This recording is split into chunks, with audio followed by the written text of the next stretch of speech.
There is arguably no better feeling in fantasy football than when you land an absolute steal. You get my 2025 Fantasy Football Draft Dominator, which is jam-packed with strategy and analysis for 250-plus players. And he's been strong in fantasy football. He's averaging over 18 fantasy points per game over 25 career games where he's played at least 73% of the offensive snaps. 2025 Week Winner, formerly known as the Heat Map.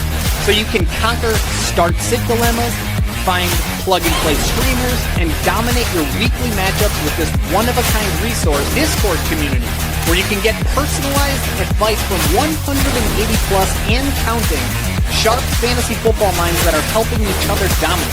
365 days of elite fantasy football analysis, resources, and Discord community.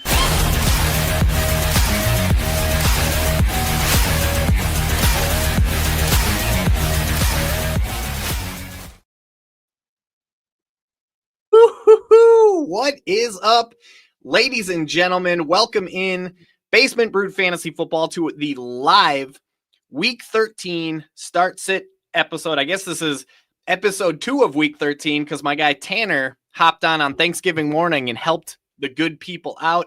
I'm Mikey Henninger. That's Tanner Dawson. Tanner, how you doing this morning, my friend? I'm good. I don't have a team to worry about today here. Just got to focus on fantasy and my sports bets. So it'll be all right. My guy, I'm sorry to say it. I don't know if it's the right thing to say you don't have a team to worry about. I'd be worrying about the Chiefs right now if I were you. Nah? Nope, not worrying about it till next week, guys. That's one fair. Week at a time. We already had our chance to worry about it. So yeah, just trying to forget about it for now. Pretty much, enjoy, what's out there. Totally fair. Well, if you're tuning in for the first time, welcome in. Thank you for joining our show. Basically, what's going to happen is over the next hour, maybe hour and a half, I do have to get outside and snow blow the driveway so my family can get to church. But over the next hour and a half, Tanner and I, we are going to go through and answer as many fantasy football questions as we possibly can.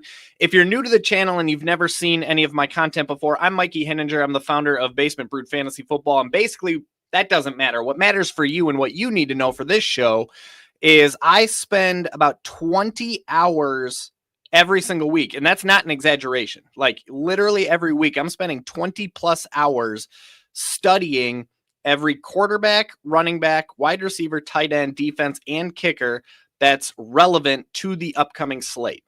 As I'm going through and I'm doing my research and I'm doing my studying, I'm putting all of my findings into a weekly resource every single week called the Week Winner. Now, today, we are going to use the Week Winner to help you answer as many questions as we possibly can. 99% of the time, those are going to be start-sit questions, but occasionally, Tanner, we see a trade question pop in. Sometimes people just sliding in a waiver wire, a free agency last minute pickup, a streamer, something in that range. Yeah, somebody wants to know like the meaning of life. You never know. Like it could be life questions. Who knows what it could be? All questions are welcome here. But the one thing I always like to let people know before we dive into everything is that my whole goal and my focus when doing this show is I want to give you 100% of my attention. I want to give you 100% of my decision-making process, essentially. So sometimes the answers can get a little bit long-winded, but that's only because I'm going through every possible detail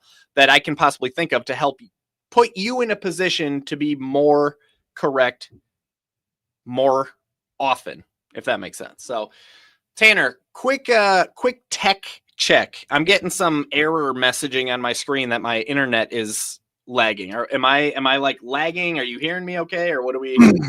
So far you've been okay, man. So far on my side, you've been okay. So all right. Well, I think that's it, man. I don't think I have anything else. Must be all that dang winter weather up there, that you guys have that you're bringing down my way tomorrow. So dude, right away, like we didn't even ease into the winter. It just bam, here's 10 inches. Just like college on a Saturday night. You know what I'm saying?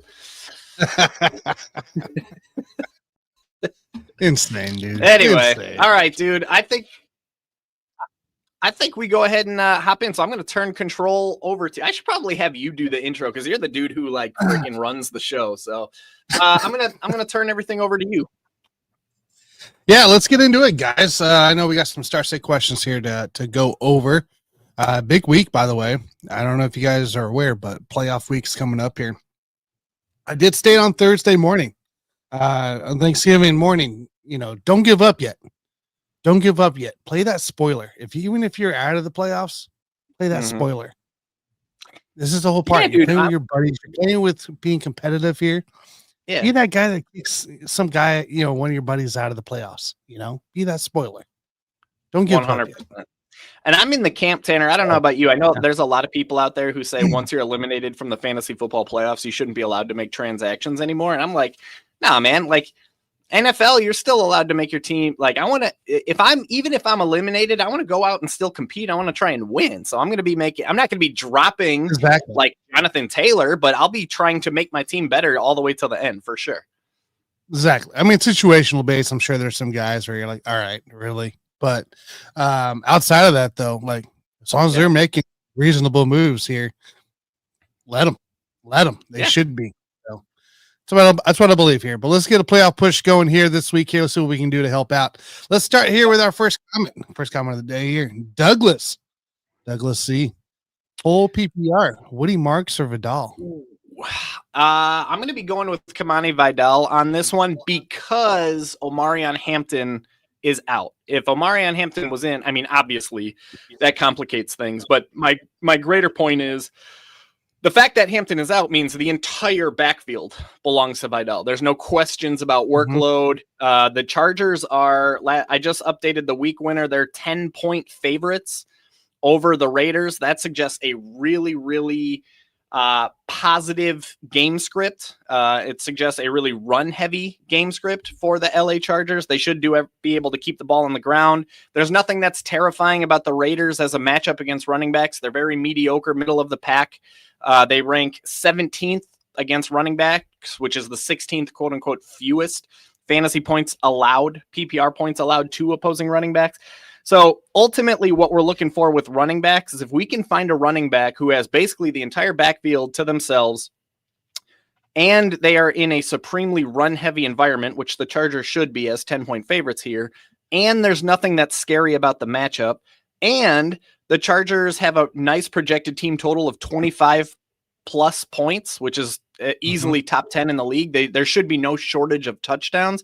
You got Vidal in a situation where volume shouldn't be a question, efficiency shouldn't be an issue, and scoring opportunities should be plentiful. So there's a lot to like about Kamani Vidal if Omarion Hampton is still on the shelf. Woody Marks is definitely fine as an option. It's just not as great of an environment for the Texans. For instance, the Texans are actually underdogs here. It's only 3 points, so it's nothing. Like, it's still a pretty balanced, neutral game script. It's not like the game is expected to get out of hand, but they are underdogs. They have a lower projected total than the Chargers. Their projected total is only about 20.75. That's a little bit below average. That's a little bit subpar. Fewer touchdown opportunities, theoretically, for the Texans than the Chargers. And then the matchup is actually slightly more difficult than the Raiders. The Colts rank 20th against running backs, which is about the 13th fewest PPR points per game. So I want to make it clear, Woody Marks is not in a bad spot, but in all of the areas where we're looking to check off the boxes, Woody Marks is just a little bit worse than Vidal situationally. He's in a little bit worse of an environment, a little bit worse of a matchup, a little bit worse of scoring opportunities. I'm going to be going Kamani Vidal here, and I feel pretty good about that one. Some of these it's like 50-50, 55-45. A lot. This one I'd feel comfortable going like 65-35. I don't know. What are you thinking, Tanner? No, I'm right there with you. I mean, first off, you're going against the Raiders, so you should be up. And the Chargers are really good against the AFC West generally when it comes to covering spreads and stuff. So you should be up. You should be taking care of business. So I think Vidal is the right choice here. I saw the pain in your eyes when you said the Chargers are really good against the AFC West. I mean, they're not Chiefs good, but they're good against the AFC West. So, yeah. Yeah, man. Thank you, Douglas. I'm going with Vidal here. I don't even think we need to go week winner on this bad boy. Agreed. All right, Mr. Jordan all the way from Cali. What's up, dude? Happy Sunday. Good morning, BBFF. Troy Franklin, Jaden Higgins, or Brian Thomas, PPR. We're looking for ceiling material here, Mikey, not floor. We're looking for the ceiling on this question here. So I love it. So first of all, I want to say good morning. I want to give a shout out to Jordan. Jordan tunes in from California without fail every Sunday. He's here. And guys, in California, it's currently 6:18 a.m. I love fantasy football, but I'm not getting up at 6 in the morning when I don't have to. So JP, I appreciate you tuning in, my guy. That's awesome. All right, we're going for ceiling here. Troy Franklin usually brings some ceiling for sure. Jaden Higgins or Brian Thomas. Man, isn't fantasy football such a wild game, right? You spend all summer drafting Brian Thomas in the top 15, and here we are looking at guys like Troy Franklin who went undrafted after 20 rounds more often than not. So anyway, before I hop in, this is I'm glad he brought this up where he said need upside. So Tanner and I, every week we talk about, do you need floor? Do you need ceiling? This week, more than any week on the fantasy football schedule, is a really good example of that, because we've had we're 4 games in already on the week, right? We've had the Packers, Lions, Chiefs, Cowboys, Bengals, Ravens, Bears, Eagles. 8 teams have already played this week. You probably have a pretty good sense of how your matchup is projected to go at this point. So things have happened. You've gone from 50-50 to 60-40, 40-60. You have a pretty good sense of, hey, I could play this safe and probably secure the win, or holy crap, I went up against Rashee Rice and now I need as many points as possible. So it's really important to keep where you stand, the probability of you winning your matchup. Keep that in mind as you're making these decisions. Sometimes you have to take that uncomfortable flyer like a Jameson Williams, who could get you a 0, but if you need that upside, you got to aim for the ceiling. And I like that Jordan is on that thought track here with this question. So I'm going to pull up the week winner, but while I do that, Tanner, do you have any thoughts on this question right off the bat? We talked a little bit about Jada Higgins on Thursday, and not much Troy Franklin or Brian Thomas. Look, I'd really have to dig into the week winner. This is a good week winner question between these 3 here. It really is. Texans have an opportunity here, with CJ Stroud coming back. That's a big thing. It's not Davis Mills, it's CJ Stroud. And if I remember right, looking at Higgins, that Davis Mills was peppering him, basically. I mean, he was getting a lot of targets, a lot of opportunity. For CJ Stroud, he wasn't seeing quite the same opportunity. Now it's a matter, does it carry over into CJ Stroud now from Davis Mills? So there's that. And then there's, Brian Thomas and Troy Franklin. Troy Franklin got Washington. You're looking at what should be a Broncos win, right? So they should be running the ball more with RJ Harvey in the end, but maybe an upside of Troy Franklin touchdown. And then the Jaguars are just the Jaguars, man. Good luck telling me the story with those guys. One week they're blowing out the Chargers 20-9, 24-9 or 3 or whatever it was, and next week, whatever it was that was. So that's the Jaguars. Early for me, just because of the consistency I've seen, I'm probably going Troy Franklin on this one, looking for the touchdown upside. Yeah, so I liked what you said about Jaden Higgins. I think one thing that a lot of people haven't recognized, and this is a big part of the reason I do as much studying as I do. I mentioned at the top of the show, I spend 20 plus hours studying every single player. That's not an exaggeration. Like I look at not only the box scores for every player, but playing time, how many snaps they're playing, their red zone usage, their I study pretty much everything that I can possibly think of just to do everything I can to put BBFF members in the best possible position to be right, whether it's fantasy football, whether it's DFS, betting. One of the things that I had a question from a BBFF member yesterday that said kind of along the lines of what you said, Tanner. They said, well, Jaden Higgins has been playing well, but that was with Davis Mills. And during the time that Jaden Higgins played with CJ Stroud, it didn't go so well. He wasn't doing anything. That is technically true, but when you dig a little bit deeper, the key difference is that over the last 3 weeks, which just so happens to be this same amount of time that that Davis Mills has been the quarterback for the Texans, Jaden Higgins has finally been playing ahead of Xavier Hutchinson. He's finally playing more snaps. He's running as the team's wide receiver too.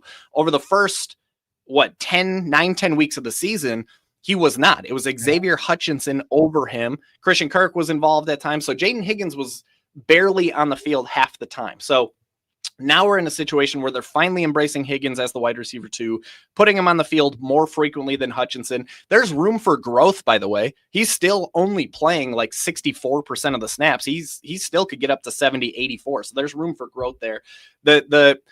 There's a trend over the last several years in fantasy football of specific rookie wide receivers that tend to take off down the stretch. And Jaden Higgins very much fits the profile of that type of wide receiver who gets hot down the stretch. So if he's on your roster, keep him there. Don't even think about letting him fall to the waiver wire. Now, as for this question, right? Troy Franklin is a guy who I was really lucky to be able to find on the waiver wire in one of my leagues. It's only that league in particular is a 10-team league, but Troy Franklin's available in places, and he shouldn't be, because he's literally neck and neck with Cortland Sutton as the team's wide receiver 1 in almost every metric. And I think a lot of people still think it's Cortland Sutton, but Troy Franklin is like quietly having a great season. All right, let's dig into this. Let's dig into this thing. So I mentioned at the top of the show that I do 20 plus hours of weekly research, and I pour everything that I find into a weekly resource called the Week Winner, which is what you're looking at right now on the screen. By the way, if you don't want to sit here and listen to me answer all these questions, if you just want to scoop up the Week Winner yourself, there's a QR code in the top left of this episode. There's also a link in the description of this episode. You can scoop up the Week Winner. It's $2.99 every single week, so less than a bag of chips. Or I think I actually still have, I accidentally left my Black Friday sale up.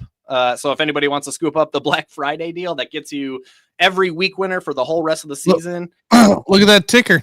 I mean, technically you call it a Cyber Monday deal now, now it's a Cyber Monday deal, but yeah, you get every Week Winner for the whole rest of the season. That includes the wild card, division, championship, Super Bowl.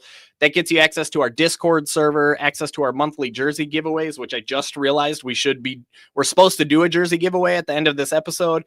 I don't think we're going to be able to make that work because I don't have my list, but we'll get to that point. Anyway, all right, so what you're looking at, this is the Week 13 Week Winner, right? On the left side, you're going to see every game, all the spreads, over-unders, just gives you a sense of the story that you can tell with every game.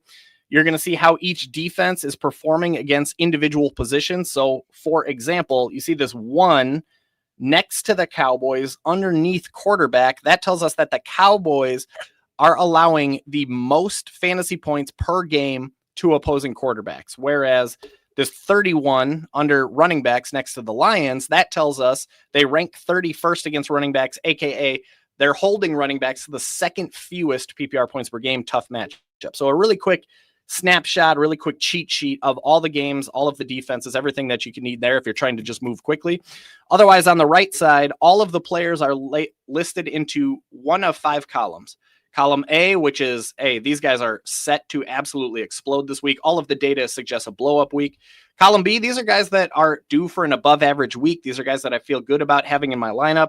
Yellow is it's exactly what it says, meh. These are guys that there's nothing that's particularly exciting or scary about their situation for Week 13. Orange, these are players that I wouldn't feel great about having in my lineup. And column F, well, you can read what that column is called. These are players I wouldn't even consider in my lineup, but there are players that I would stash on my bench if I have space. Okay. Now, none of this is opinion based, by the way. Everything that's in here is all data, stats, and facts. Okay. So we're going to start with, I think we'll start with Troy Franklin because that's the number one that I remember. So that game, let me slide over to the game cheat sheet here. Broncos. Yeah, that's right. Sunday Night Football, Broncos at Commanders. like Tanner said, this should be a game that the Broncos win relatively easily, right? It's a lost season for the Washington Commanders. No Jaden Daniels. Jaden Daniels has been in and out of the lineup all year. Broncos are they in? Who's in first in the West? Is it the Chargers? They're neck and neck right now. It is Denver. Okay, Denver's first. Yeah. So Denver's cruising right now. Chargers should be neck and neck with them, but instead they randomly just lose these. The Jaguars. Yeah, you're right. Yeah. So like Tanner said, the Broncos should be able to take care of business here. Now the spread is 6.5. That tells us a little bit of a story. That tells us that the Broncos should be able to win this game somewhat handedly. They should be playing in positive game script. The game could theoretically turn a little bit run heavy in the second half if the Broncos are winning and they're just trying to bleed out the clock, but it's not too wide of a spread, such as the Chargers, who have a 10-point spread. That suggests, hey, this game's going to be a blowout. They're just going to keep the ball on the ground. They should be still putting the ball in the air at least 30 times for Bo Nix. That's a good sign for Troy Franklin. And then, of course, the projected team total, right? The Broncos have a nice team total of 25 points. That's top 10 for sure. There shouldn't be any shortage of touchdowns for the Denver Broncos, especially when you look at the matchup. The Commanders' defense is miserable. They're terrible against quarterbacks. They're terrible against running backs. They're even worse against wide receivers, allowing the third most PPR points per game. Let's dive into Troy Franklin in particular. Let's see. Denver, Troy Franklin. Let me slide over a little bit. Every time I zoom in on this, Tanner, it gets a little bit harder to navigate because it's usually it really does. Pulled back a little bit. Yeah, but here we go. All right. So Troy Franklin, we talked about the game environment. We feel pretty good about the Broncos just in general, but I mentioned earlier that he's quietly rivaling Cortland Sutton for the team's number one wide receiver role. He's averaging 11 plus PPR points per game. He's getting 22% of the team's targets. He's getting about 7 plus targets every single game. He's somewhat boom or bust. The floor is pretty low. 75% of the time it's 6 or more PPR points, but the ceiling is pretty nice. 25% of the time he's getting you at least 14 PPR points. We've seen him go over 24 PPR points in 10% of his games, treating him like a boom or bust, right on the border of that wide receiver 3, wide receiver 4 borderline. High scoring environment. Now, this is where it gets really exciting for Troy Franklin is the matchup. The Commanders are just terrible against wide receivers. They're allowing the 12th most catches, 2nd most yards, 6th most touchdowns, and ultimately the 3rd most PPR points per game. 16 wide receivers in 11 games have been able to score at least 10 against Washington, 8 of which have been able to get to 15, 7 of which have been able to get to 20. So the Washington's really allowing some ceiling games. I mean, 7 different wide receivers in 11 games are scoring 20 plus against them. That's a pretty high clip to be scoring 20 plus. There's a nice opportunity here for Troy Franklin to hit his ceiling. So Jordan, I know you said you're going for upside here. Troy Franklin might get you 4 points, but if we're looking at a guy who could get you 20 plus, Troy Franklin's that guy. We've already seen him get you 24 plus 10% of the time. Okay. Mr. Jaden Higgins, right? We talked a little bit about him moments ago. Things are heating up for Jaden Higgins. The game environment we talked a little bit about when we were talking about Woody Marks. There's nothing that's particularly exciting or particularly scary about this game for the Texans, for Jaden Higgins. It's just a very meh type of environment. The Texans are underdogs, but it's not particularly heavy in a way that tells us they're going to run the ball a ton. They're going to pass the ball a ton. It's just pretty balanced, pretty neutral. Subpar team total, that tells us they're not expected to score. They're expected to score below average amount of touchdowns, especially when you compare them to Denver. Denver has a better projected total. It looks better for Troy Franklin than it does for Jaden Higgins. I wrote here, we were talking a little bit about it earlier, Tanner, but Jaden Higgins appears to have finally passed Xavier Hutchinson on the depth chart. He's playing 57 to 61% of the snaps in each of the last 3 games. He's been heavily targeted in those 3 games. He's getting 7 to 9 targets, 4 to 5 catches, 38 to 55 yards, 0 to 1 touchdowns, and 9 to 15 PPR points in each of the last 3 games. He's averaging 12.8 PPR points and 7.7 targets over the last 3. Now, of course, that was with Davis Mills, and it remains to be seen if he's going to keep that momentum with CJ Stroud, but he's done the hard part of passing Xavier Hutchinson. He's finally on the field. He's running as a team's wide receiver 2. Things are looking up for Jaden Higgins. I mentioned The 34th overall pick very much profiles as that type of wide receiver who heats up, gets hot down the stretch. His matchup, by the way, is pretty good. The Colts are not good against wide receivers. They are holding them to the 16th fewest, quote unquote, touchdowns, but 16 out of 32 is very mediocre. There's nothing that's particularly tough about that. They're allowing the second most catches, 8th most yards, 9th most PPR points per game. 15 wide receivers in 11 games have gotten to 10, 9 of which have gotten to 15, 5 of which have gotten to 22. Okay. Feeling fine about Jaden Higgins, but better about Troy Franklin. And then Brian Thomas, man, what the heck? All right. So Brian Thomas is coming back from an ankle injury. This is going to be his first game coming off a high ankle sprain. He did miss the last 3, I believe. Typically speaking, wide receivers coming off high ankle injuries is a little bit scary. It saps their explosiveness a little bit. But we usually, when they miss 3+ games, they tend to come back better than wide receivers who rush back after only missing 1 or 2 games. CeeDee Lamb's a good example. He missed 3 games, maybe 4 games earlier with a high ankle sprain. Now, the problem is Brian Thomas just hasn't been very good this year in general, like even before the high ankle sprain. So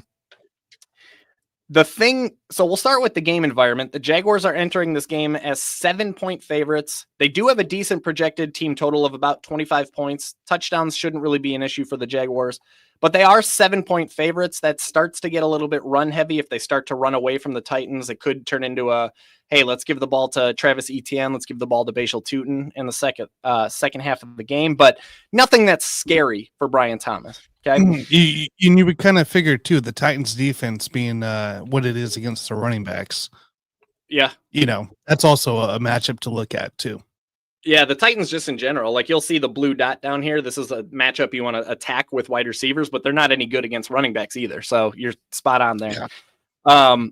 Now BTJ, he's coming back, but he's averaging just 10.7 PPR points. But he's literally a wide receiver 4/flex this year, which is so disappointing if you spent a top 15 draft pick on him. But he's still getting 21.1% of the targets. This is the problem right here. Targets aren't an issue. He's getting 7+ targets every single game. He's catching less than 4 of them. Okay. So drops have been an issue. If he's not playing anywhere near his ceiling. We know that obviously if we're drafting him top 15, he scored fewer than 10 PPR points in 5 of 8 games this season. It's been ugly, man. Now he's a wide receiver 4/flex. We know he's got wide receiver 1 upside in any given week. And this is a matchup that projects really well for Brian Thomas if you're looking for upside, right? After 11 games, the Titans present a mouthwatering matchup: 7th most catches, 3rd most yards, 13th most touchdowns, 4th most PPR points per game. 15 wide receivers in 11 games have scored 10+ PPR points. 8 of them have gotten to 15. 5 of them have gotten to 22. And JSN, of course, scored 37.1 against the Titans, although JSN's just killing anybody that he goes up against. So here's the thing, Jordan. You said you need upside. One of the things that I write in the week winner. Oh, sorry, Tanner, if we can hop just right back to it real quick. One of the things that I write in the week winner at the very top, if you don't want to read all the stuff that's below it, is a projection for each player. But I include floor projections and ceiling projections. So for BTJ, we're looking at, if everything breaks right, we're looking at 20 to 23 PPR points. Troy Franklin, if everything breaks right, we're looking at 18 to 22 PPR points. And then Jaden Higgins, of course. Jaden Higgins is going to be lower, but if you're curious, I'll show it to you anyway. Ceiling is 18 to 20. And again, this is if everything like goes according to plan, if everything goes right, which we know in fantasy football, that's easier said than done. If it's me, the projection says BTJ, but I got to be honest, going through all of that with you right now, which by the way, that's why this gets a little bit long-winded, is because I want to go through the decision-making process with you. Projections help in tiebreaker scenarios, but they're not everything. And for me, after going through all of that, if I'm going for, it's either Troy Franklin or it's Brian Thomas Jr.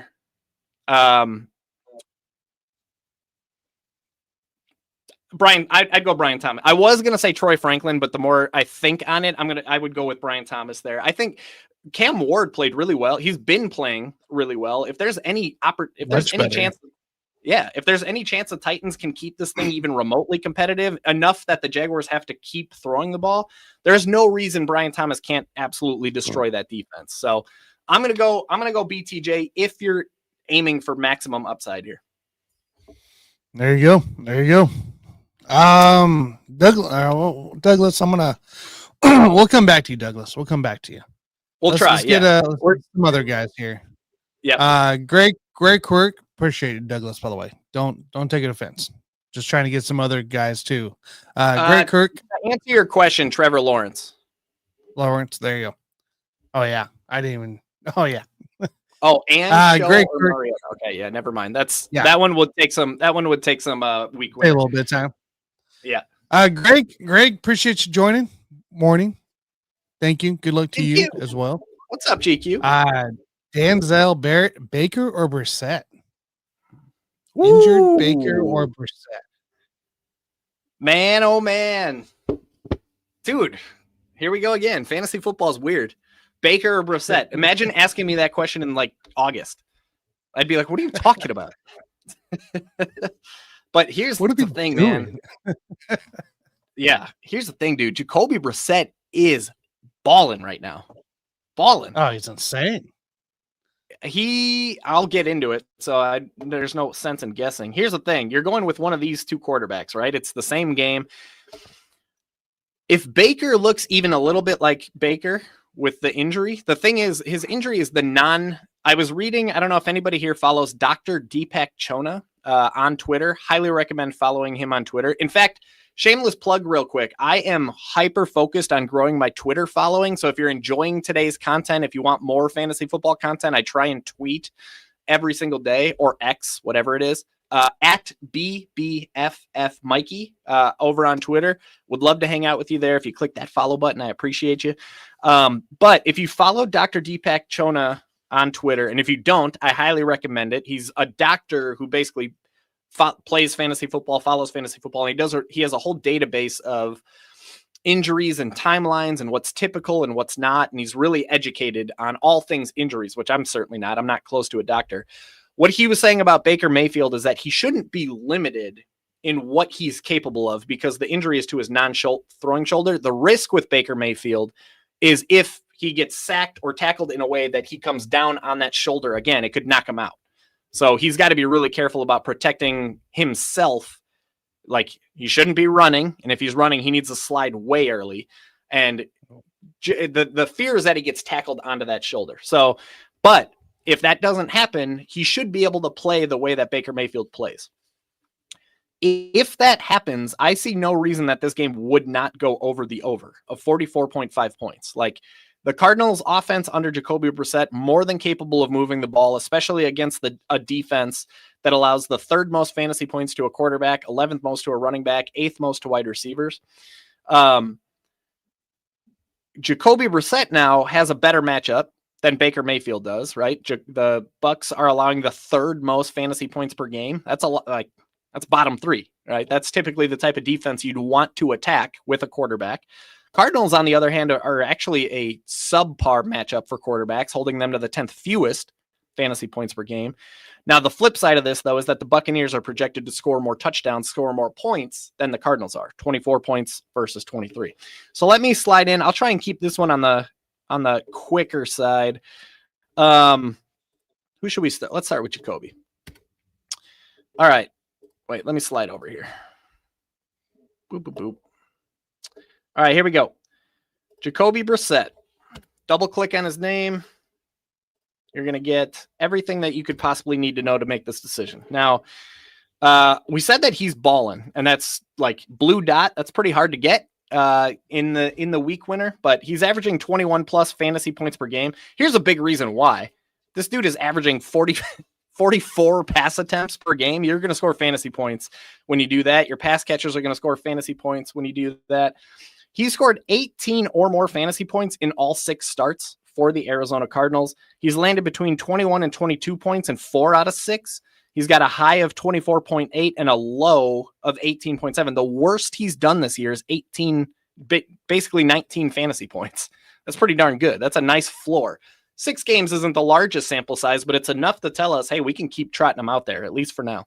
His matchup against the Buccaneers is gorgeous. Buccaneers are terrible against quarterbacks. They're allowing the 6th most passing yards per game, 10th most passing touchdowns, 7th most rushing yards, 3rd most rushing touchdowns, and ultimately the 3rd most fantasy points per game. Quarterbacks are averaging 20 fantasy points every time they play against the Bucs this year.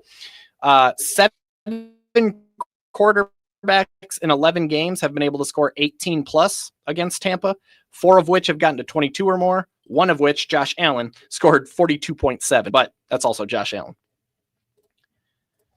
Then we got Mr. Mayfield. Oh, yeah, I forgot I placed him in the yellow column this week. Mm-hmm. Mr. Mayfield, he's dealing with an AC sprain, which we talked about. If you count last week's injury-shortened outing where he threw a season-low 19 passes before he got knocked out of the game with that shoulder injury, Baker Mayfield is averaging 16.9 fantasy points per game. If you remove that game and don't count it, he's getting you 18-plus fantasy points per game. He scored 17-plus fantasy points in 8 of 10.5 games this year, treating him as a fringe QB 1/2 with some downside because of the injury and because of the subpar matchup. And that's the thing. His matchup is, like, you think about the Cardinals, usually you think of a decent matchup, but that's not the case this year. Cardinals are allowing the 11th most passing yards, but other than that, they're holding quarterbacks to the 13th fewest passing touchdowns, 5th fewest rushing yards, 13th fewest rushing touchdowns, and ultimately about 15.5 fantasy points per game. 6 quarterbacks in 11 games have been able to get to 15 points, just 2 of which have been able to get to 20, and 5 quarterbacks in 11 games came up short of 14 fantasy points against the Cardinals. Of course, it's not exactly a murderer's row of quarterbacks. Spencer Rattler, Mac Jones, Cam Ward, Jordan Love, Sam Darnold. That's not the greatest resume, but ultimately, when you think about look, I got Baker Mayfield projected for 15 to 19 fantasy points. I got Jacoby projected for 20 to 24.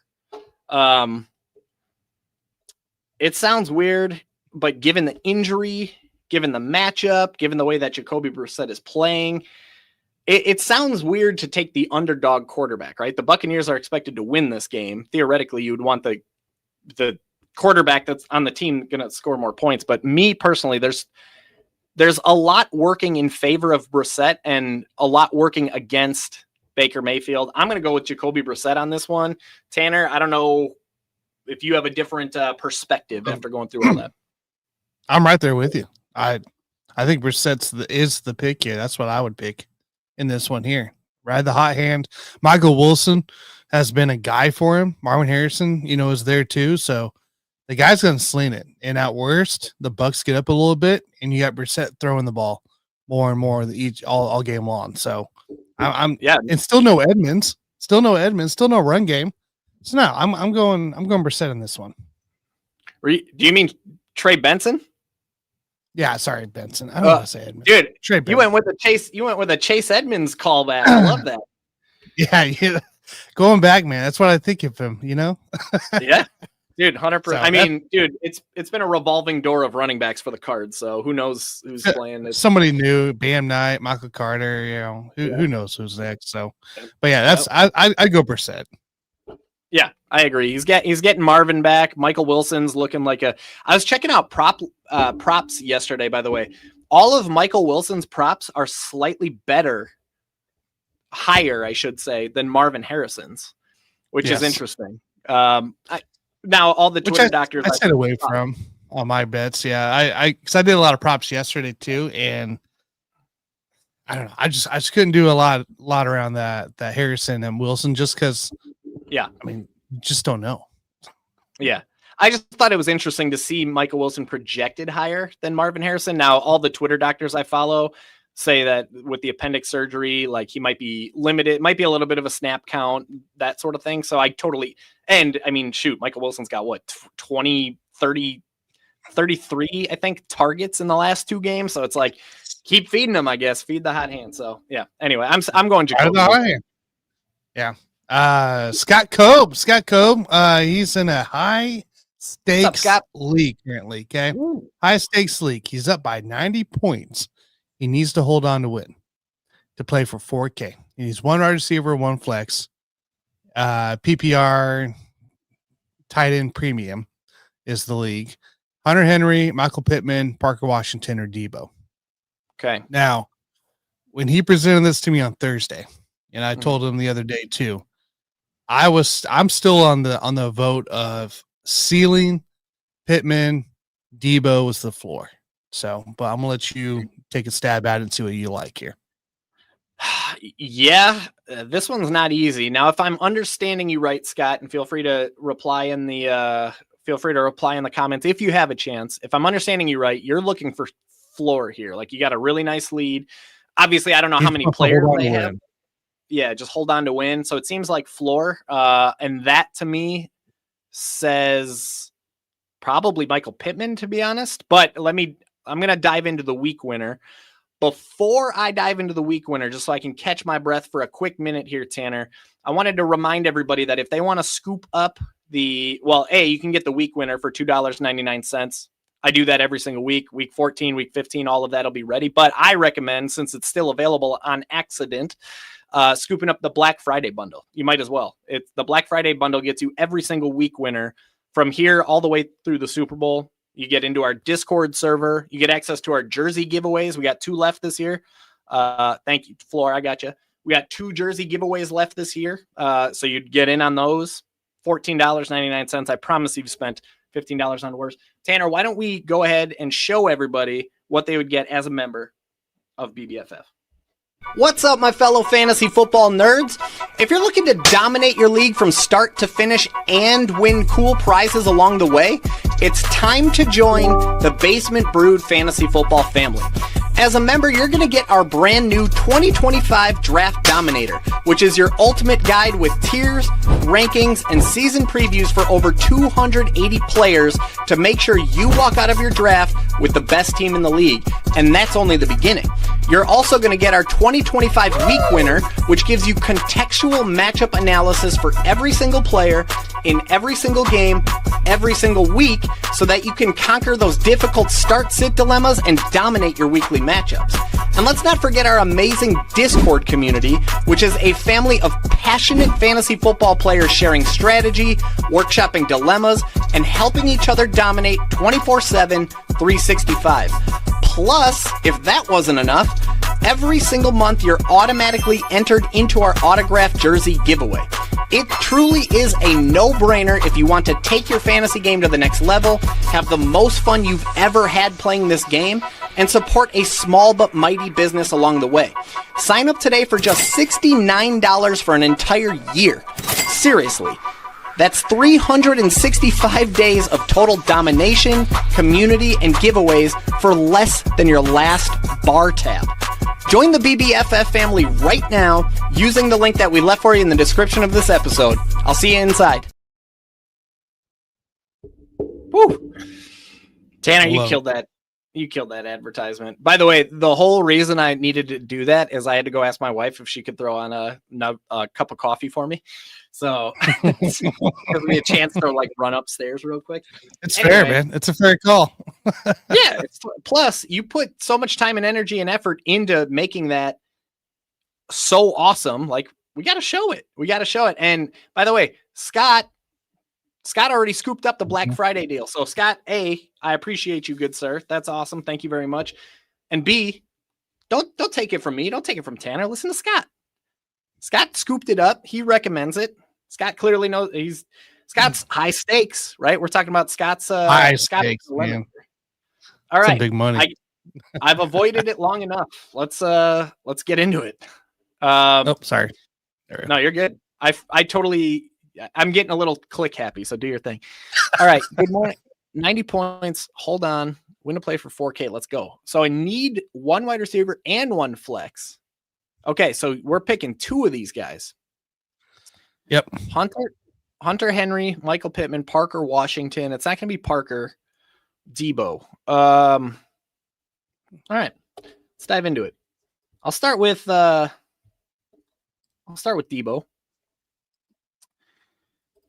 Yellow column, orange dot. Not a good sign. And I already know why, right? We're talking about We're talking about no Jaden Daniels. We're talking about Patrick Surtain and company. Typically Broncos, defense is good. You think about the Commanders, right? They're entering this game uncomfortable 6-point home underdogs. They have a low projected team total of 18.5 points, right? So we're talking about limited touchdown opportunity. That suggests if Deebo Samuel is going to score, you need him to get lucky in finding the end zone, or you need him to rack up catches and catches and yards. Now the good news is they are 6-point underdogs, theoretically, meaning they're going to have to put the ball in the air. There should be more pass attempts, more targets, etc. Terry McLaurin's coming back. I don't consider that a massive threat to Deebo Samuel's target share. In fact, he was getting hella targets earlier in the year, even when Terry McLaurin was playing. But who knows how limited Terry McLaurin will be coming back in a lost season. Now, Deebo has played 5 games with Marcus Mariota. In those 5 games, he's averaging 12.6 PPR points per game, 1.6 carries, 5.6 targets. So not nearly the high target volume that we would like to see, especially considering how they've had nobody to throw to over the last 2 months. Deebo scored 4 or 5 PPR points in 2 of those 5 games with Mariota. He scored 20 to 21 points in 2 of those games with Mariota, and he had a middle game of 12.9 PPR points. So he's not very much. He's not a safe floor. He's more boom or bust than he is safe floor with Mariota. Very small sample size, but that figures to be the case here once again against Denver. Really tough matchup. Terry McLaurin coming back, low team total. It's going to lean boom or bust for Deebo Samuel. He's a high-end wide receiver 3 this season, but probably better treated as a high-end wide receiver 4 because of the terrifying matchup. After 11 games, Patrick Surtain and company are a terrifying matchup for wide receivers. They are allowing the 12th most catches, but other than that, they're holding receivers to the 10th fewest yards, the fewest touchdowns, 0.18 touchdowns per game. Wide receivers are scoring against the Broncos. That's crazy low. 3rd fewest PPR points per game and the fewest PPR points per catch. There have been just 10 wide receivers in 11 games that have been able to hit 10 PPR points against the Broncos. Like, think about that. 10 PPR points is not a lot. If you're putting somebody in your starting lineup, you want more than 10 PPR points, and not even one wide receiver per game is getting to 10 against Denver. That's crazy. Only 3 of them in 11 games have been able to get to 15. None of them have been able to get to 20. Deebo Samuel is boom or bust with Marcus Mariota. He's going against a defense that very infrequently allows a boom. More wide receivers bust than they boom against Denver. There's just, I don't know. The floor for Deebo Samuel here is 5 to 7 points. If Patrick Surtain and the Broncos clamp down, and if you're looking for floor, I don't know if Deebo Samuel is going to give you much. But then you got Michael Pittman. So Michael Pittman, he has a brutal matchup too, but his target volume and I'll get into that. The game environment for the Colts is a good one, a solid one, a mediocre one, right? They are favored, but not so much that they're going to run the ball like crazy. I mean, they are going to run the ball like crazy just because they have Jonathan Taylor, but it's not like this doesn't set up as a type of game where they're going to be trying to milk the clock in the 3rd quarter. They're still going to be trying to play to win, assuming Houston keeps this competitive, as Vegas sportsbooks imply that they will. Now, the Colts have a decent projected team total of 24.5 points. That is a little bit above average. It's not like elite scoring, but it's above average. There shouldn't be a shortage of touchdown opportunities. Michael Pitt having a great. Oh yeah, go ahead. I say shouldn't be a shortage. Yeah, there shouldn't be a shortage of touchdown opportunities. Michael Pittman's having a good year. He's averaging dang near 15 PPR points per game. He's getting dang near 23% of the team's targets. He's getting 7+ targets every single game.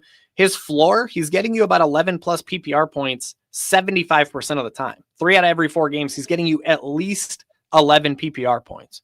So, Scott, if you're looking for floor, this is a good start to the floor. But the ceiling's not bad either. 20+ PPR points in 25% of the games. He's a high floor, high ceiling, wide receiver 1. I am treating him as more of a high-end wide receiver 2, and that's because of the matchup. The Texans are nails against wide receivers.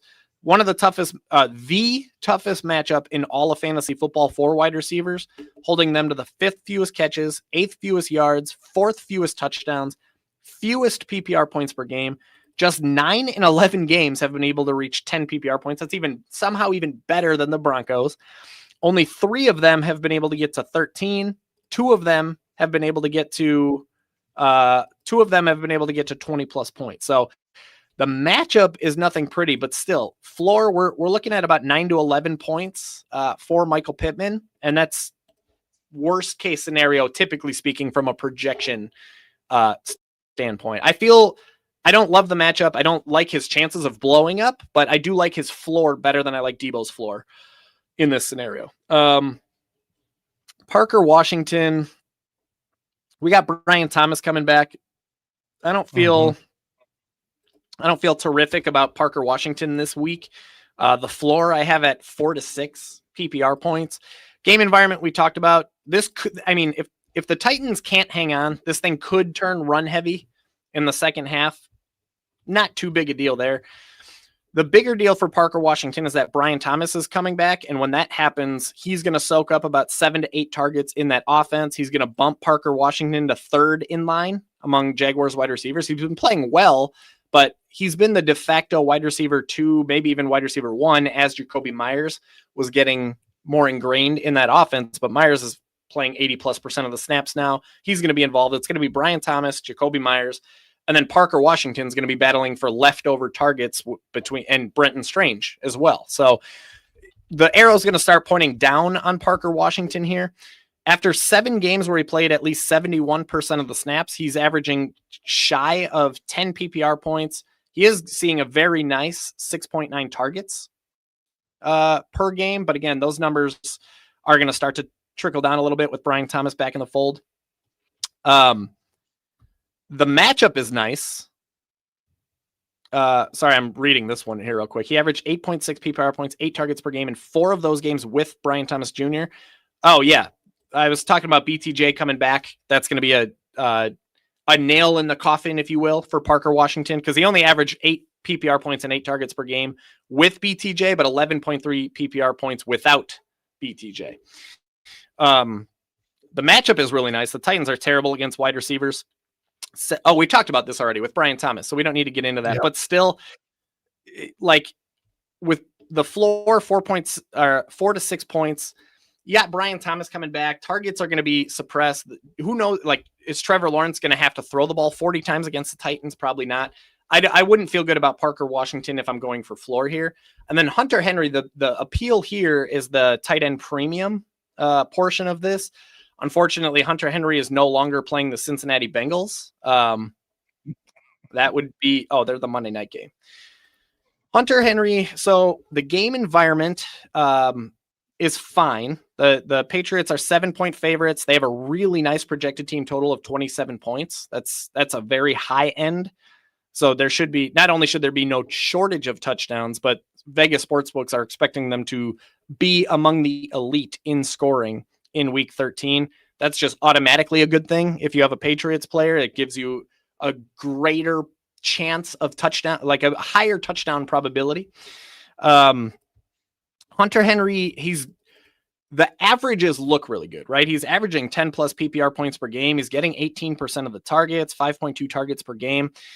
It is really important to note that that's somewhat skewed by a couple really large performances. For instance, if you remove his best game, which was 29 points, and his worst game, which was 1.9 points, Hunter Henry is averaging 9.4. So you take an entire point per game off of his average. That knocks him from tight end 1 to tight end 2, but still solid.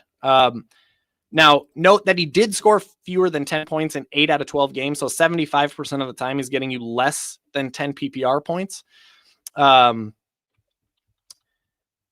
he did score, 10 to 12 PPR points in 2 of the games. He scored 24 to 29 points in another 2 out of the game. So there's a little bit boom or bust to Hunter Henry's profile this year. nothing that's good about the matchup, right? The Giants are tough against tight ends. They're holding him to the 14th fewest catches, 8th fewest yards, 14th fewest touchdowns, 10th fewest PPR points. There have only been 4 tight ends in 12 games that have been able to get to 10, 3 of which have been able to get to 12. There have been 6 noteworthy tight ends in 12 games that came up short of 10 PPR points. Ultimately, I have him projected for 8 to 11 points. The floor is 3.5. You count that as a tight end premium, and we're probably looking at closer to like 5 to 8 for the floor. I think in this scenario, you got to lock in Michael Pittman. That's a sure play, in my opinion. And then from there, it's basically a toss-up between Hunter Henry and Deebo Samuel. Ultimately, I'm going to go with Deebo Samuel, though, just based on sheer target passing volume. The Commanders theoretically will have to throw the ball more than the Patriots will. If the Patriots are 7-point favorites, theoretically they'll be able to keep the ball on the ground. Don't need Drake May to throw it 40 times. Mariota could be in a position where he has to throw 35 plus, 40 plus times.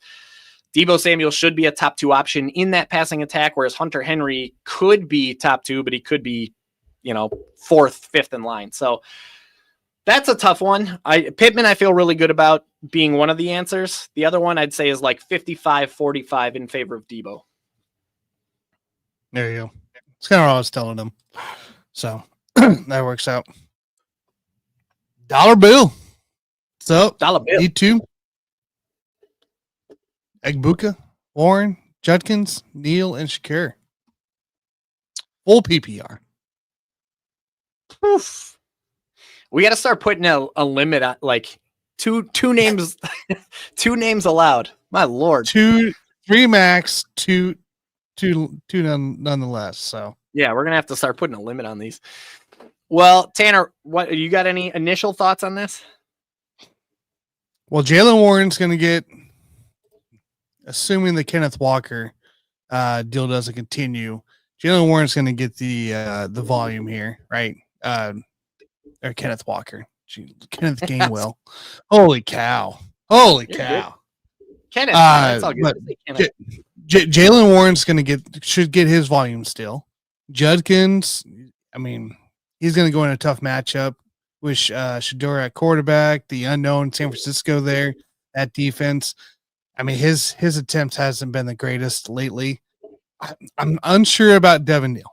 Jayhawk, by the way, Jayhawk Neal. Still really unsure about. I see a lot of high props on him. I see a lot of high bets around him. But I'm still very uncertain of what we'll actually see. Shakir, it's so volatile. It's insane. This guy should be a every week kind of starter, and you don't know what you're going to get with Shakir. Egbuka, as long as Baker Mayfield's in, Egbuka's my guy. Like, plain and simple. Egbuka's my guy. So I probably the floor for me in this scenario would probably be Egbuka and Warren, because I know I'm going to get here, and I know who they're facing. The Bills defense is also not the greatest against running backs by any means. So right. I probably go Egbuka, Warren, just off the top of my head here. If I'm looking at a ceiling play here, I probably go Egbuka and maybe a Shakir in this one here. So all right, okay. Well, you know me, I got to go week winner. I'm incapable of going off the top of the dome. I always feel bad if people ask me a specific start sit question and I don't necessarily answer it. It's not that I don't want to. It's because I get a lot of them and eventually there's fatigue on start sit questions. But B, it's like, I want to do everything I can to give you like the best possible. Like, I don't just want to fire from the gut and hope I get it right. So I have to go week winner. And that's just the way I operate, man. So anyway, let's start with Egbuka. I'll do my best to fly through these ones because like there's a lot. There's 5 different names there. If you're listening, Tanner, can you pop that one back up just real quick? If you're listening, if you're watching, and if you have a start sit decision that involves one of these 5 players, Emeka Egbuka, Jaylen Warren, Quinshon Judkins, Devin Neal, Khalil Shakir, stay right here because I'm going to cover all 5 of these guys. Okay. Let's start with Emeka Egbuka. Game environment we talked a little bit about already. I won't spend too much time here. Solid game environment for the Bucs. Nothing to be scared of. Ultimately, this game could shoot out if Baker's good to go. If Jacoby Brissett keeps doing his thing, that game could turn into a high-scoring game. Egbuka, man, it's been interesting. On the season as a whole, he's averaging 14.5 PPR points. He's seeing 26% of the targets. He's getting 8+ targets per game. There's a lot to like about Egbuka in 2025. The floor hasn't been quite what we wanted. 8+ PPR points, 75% of the time. We want to see that a little higher. But he is getting you 13+ PPR points 50% of the time, 22+, 25% of the time, 24+, 10% of the time. The thing is, it's been a tale of two seasons for the 19th overall pick. Now, in the first 5 games of the season, I think I tweeted about this.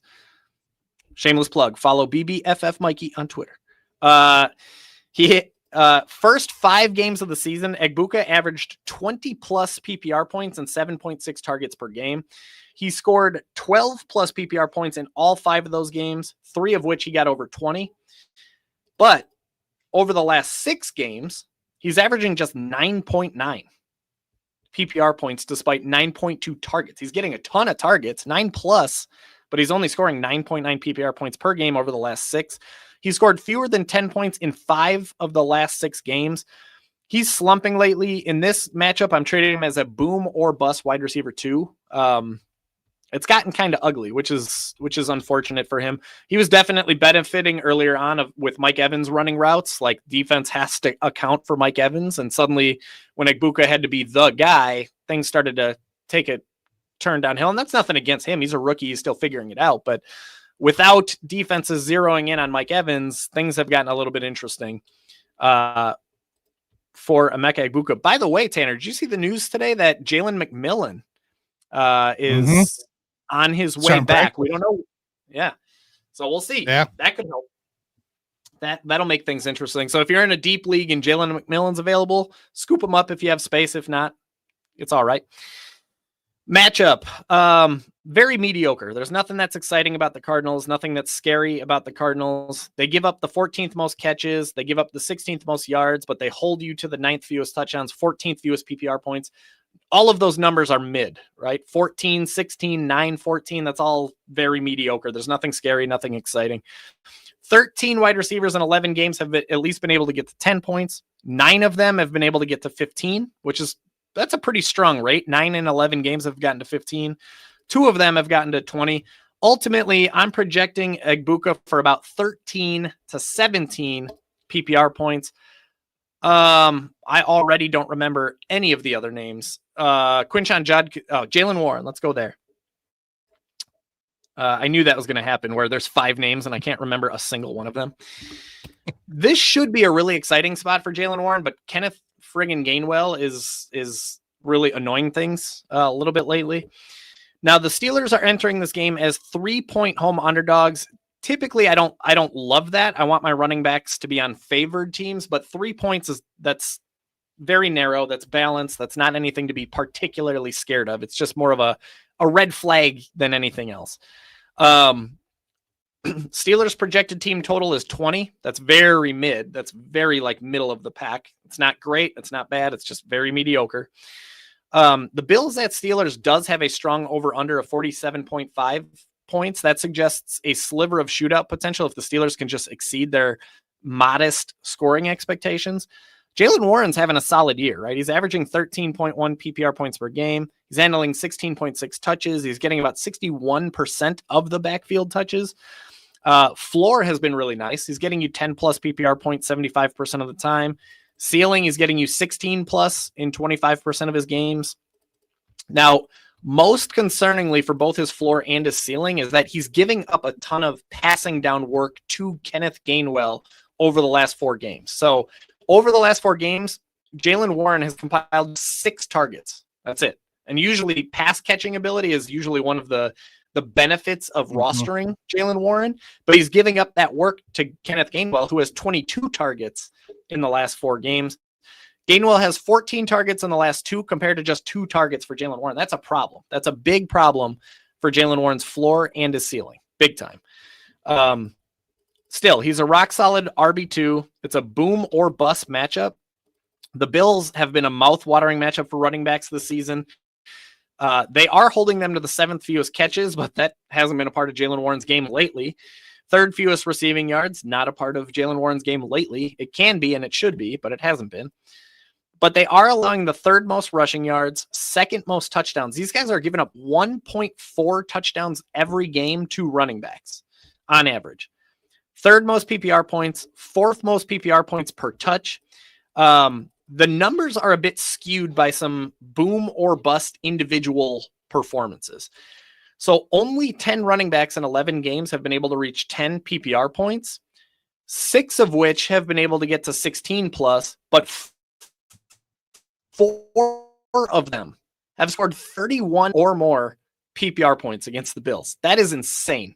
4 running backs in 11 games have scored 31 or more PPR points. So they are susceptible to some explosions. Now, it's kind of up to you to decide whether or not you think Jaylen Warren is capable of joining the company of Derrick Henry, Bijan Robinson, Devon Achane, and Sean Tucker, who annihilated these Bills a couple weeks ago. Ultimately, I got Jaylen Warren projected for 12 to 16 PPR points. It's a solid spot for him. There's nothing that's particularly scary. Quinshon Judkins, Cleveland. Who are they? San Francisco, right? San Francisco. By the way, yeah. There was just a photo of Cleveland, and it's a snowy mess, man. It's a snowy mess. Oh, is it?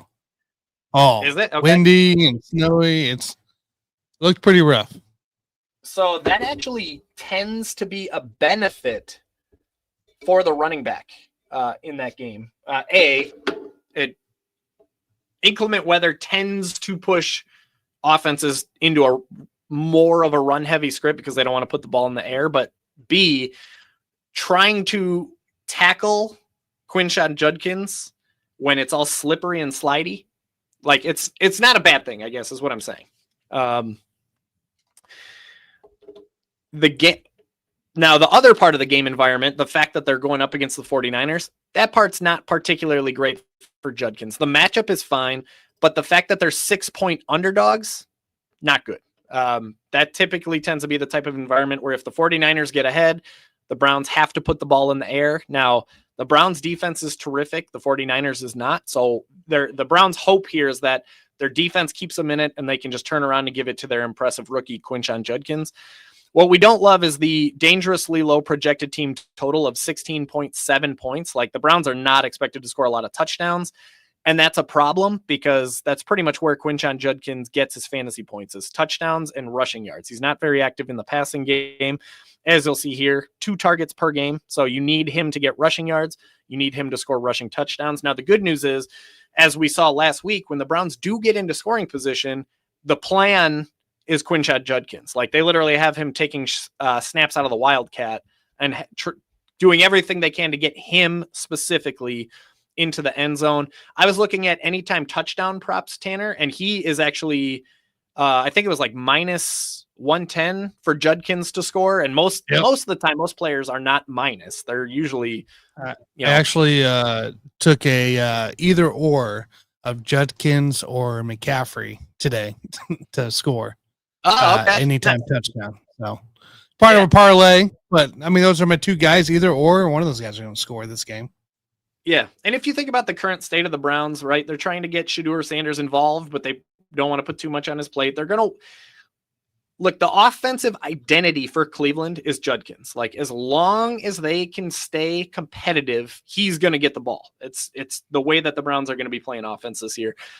You never love a running back who is a 6-point underdog, unless they're a pass catching dynamo, like a Devon Achane, for example. You never love a running back who has such a low implied total. But here's the thing. The Browns have a dangerously low implied total every week. Like, they're never expected to score a lot of points. And if, again, he is a favored anytime touchdown bet this week, that's worth something. Okay. Mm-hmm. Judkins himself, averaging 13 PPR points per game. He's getting 18 plus touches per game, 70% of the backfield touches. He's very clearly the focal point for Cleveland on offense. The floor isn't great, right? He scored fewer than 6 PPR points in 3 out of 10 games. He's scoring 10 to 14 PPR points in 3 out of 10 games. The ceiling is nice. He's getting you 16 plus 40% of the time. On I'm treating him as a low-end RB2 in a mediocre matchup, potentially pass-heavy game script. The 49ers are a mediocre matchup. There's nothing scary about San Francisco for running backs. They are holding them to the 12th fewest rushing yards, but that's very mediocre. 14th fewest touchdowns, very mediocre. They are allowing the most catches. That doesn't really help Judkins. That helps Dylan Sampson more than it helps Judkins. Ultimately, they are allowing the 16th most PPR points, 13th most PPR points per touch. 10 running backs in 12 games have been able to reach 10 plus PPR points. But that's despite 15 different running backs handling double-digit touches. So that's not a great sign. 7 running backs have been able to get to 15 plus, 3 of which have gotten to 21 plus. Ultimately, I have Judkins projected for 11 to 15. We feel just like fine about Quinshon Judkins. I'm not scared of having him in my lineup. I don't love having him in my lineup. He's just as meh as it gets this week. Thank you, sir. Devin Neal. Now, this is the ultimate like wild card. This is what I want to know. Yeah, this one. I'm surprised this is the first time Devin Neal came up because I personally had a lot of Devin Neal decisions to make this week. This is the wild card, right? We don't know what to expect. He flashed well last week because of the receiving usage, which I thought was strange because we didn't see that from Alvin Kamara, who built a career off being one of the best pass catching running backs in all of football. What we don't like theoretically, because if that receiving usage sticks, we could like this part. But what we don't like is that the Saints are uncomfortable 6-point underdogs. Again, that's going to suggest a pass-heavy game script. Now, if he stays involved as a pass-catching running back, that could be a good thing. He could rack up targets. He could rack up catches. If you're in PPR leagues, that could be a cheap source of fantasy points. Like the Browns, they have a dangerously low projected team total of 17.8 fantasy real points. So that suggests limited touchdown, not a lot of touchdown upside there. And he doesn't have the same benefit as Quinshon Judkins, right? We mentioned when the Browns get inside the 5, inside the 10, Judkins. That's not necessarily the case with the Saints. It's not going to be, hey, we need to get Devin Neal in the end zone. It could be trying to get it to Chris Olave, Juwan Johnson, Taysom Hill. By the way, if he's on your waiver wire, he's definitely worth picking up if you need help at tight end. Dude saw double-digit carries last week. That could continue. So my point is, though, Devin Neal, he's not this guaranteed, hey, we're inside the 10, we got to get it to our 6th-round rookie. It's not the same thing as Quinshon Judkins. Correct. Now, the Saints are going to turn to Devin Neal, 22-year-old rookie, 6th-round pick from Tanner's Kansas Jayhawks. He filled in admirably last week. He did score 11.1 PPR points, 12 touches. This is the exciting part, 7 targets and 5 catches.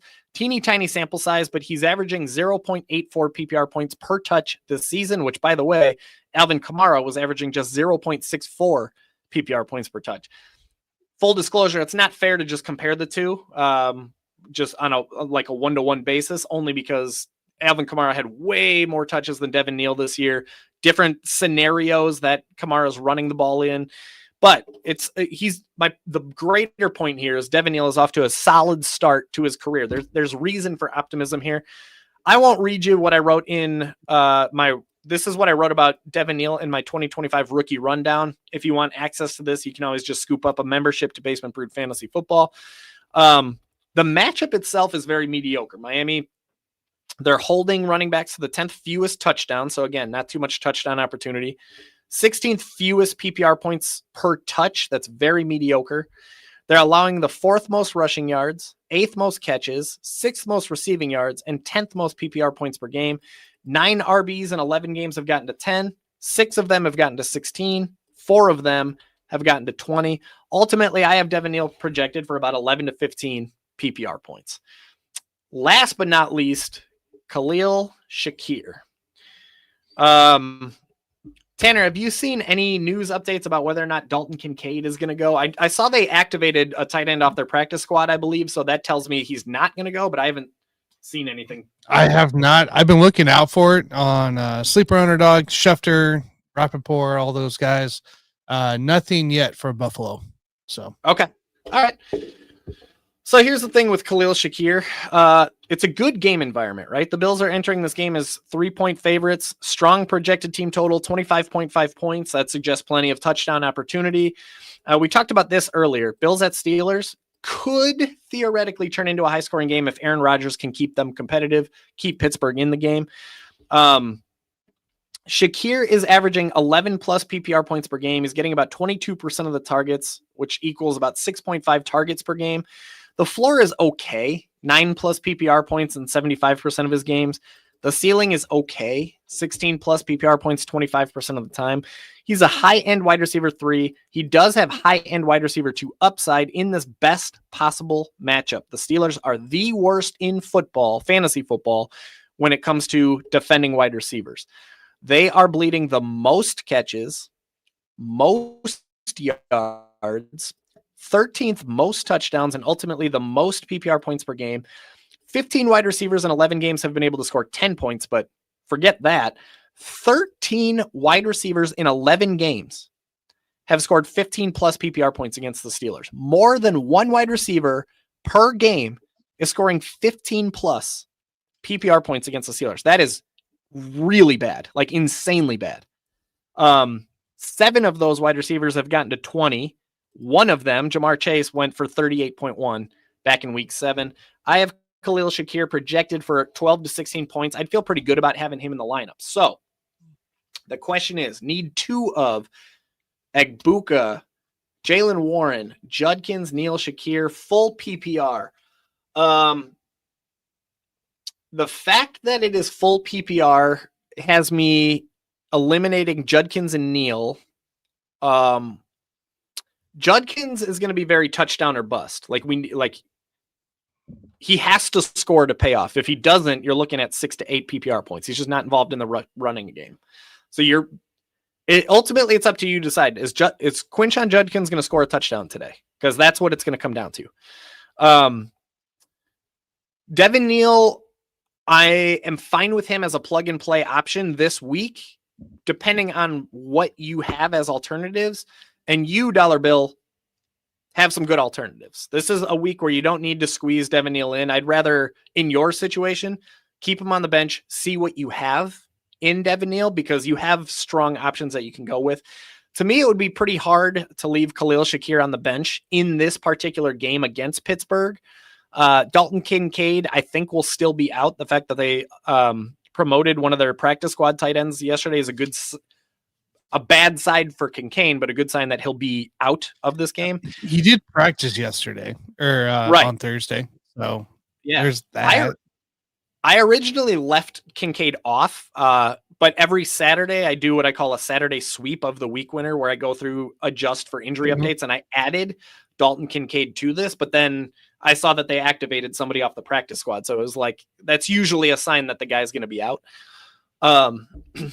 Either way, even if Kincaid does play, this is a hard spot to bench Shakir. I mean, we're looking at 12 to 16 PPR points. I like him over Judkins. I like him over Devin Neal. I'd say it's neck and neck. Him, Jalen Warren, and then and Egbuka. Shoot. You got to put Egbuka in. Oh man, this one's tough. This one's real tough. I'm going to go with Egbuka and Khalil Shakir. I'm comfortable eliminating Judkins and Neal. The one that's given me pause is Jalen Warren. That's a tough one to leave out. That's why I said floor. I got Egbuka, Warren. Ceiling, it'll be Egbuka, Shakir for me. So yeah. The thing. So here's the thing. Here's the thing giving me pause on Jalen Warren is they're playing the Bills. That's a good, theoretically, that's a good thing matchup wise. But if the Bills are able to recover from last week and they're able to put their offense back on the field, basically what I'm saying is if they're able to get ahead of Pittsburgh and Pittsburgh eventually has to abandon the run at some point, that's been Kenneth Gainwell over the last month. So there's some risk to Jalen Warren if it's going to be Kenneth Gainwell, right? I'm going to go with Emeka Egbuka and Khalil Shakir. I'm going to full transparency. It's like some of these have been like, oh yeah, 70-30, 60-40. This is like 51-49, leaving Jalen Warren out of it. Jalen Warren is going to give you a safer, I hate that word, higher floor than Emeka Egbuka, just based on like the guaranteed touches, if you will. But it'd be really hard to leave Egbuka on the bench, hard to leave Shakir on the bench. I'd be going with those two guys. Final answer. Yeah. I'm going to go with those two guys, leave Jalen Warren out. That's hard to do, but you have some good options here. You know, like this is a good problem to have ultimately. There you go. All right, Mikey, what do you want to do here? We're at a couple minutes before just 9:30 mark here. And I know you got some snow to take care of. Yeah, I was actually just trying to check to see if we're still going to church or if I don't know if we're going or not. I'm trying to catch up on. Oh, they are going. So yeah, I'm gonna have to go snowblow pretty quickly. So let's go rapid fire on like 5 more, and then I got to get out there and snowblow. All right, here we go.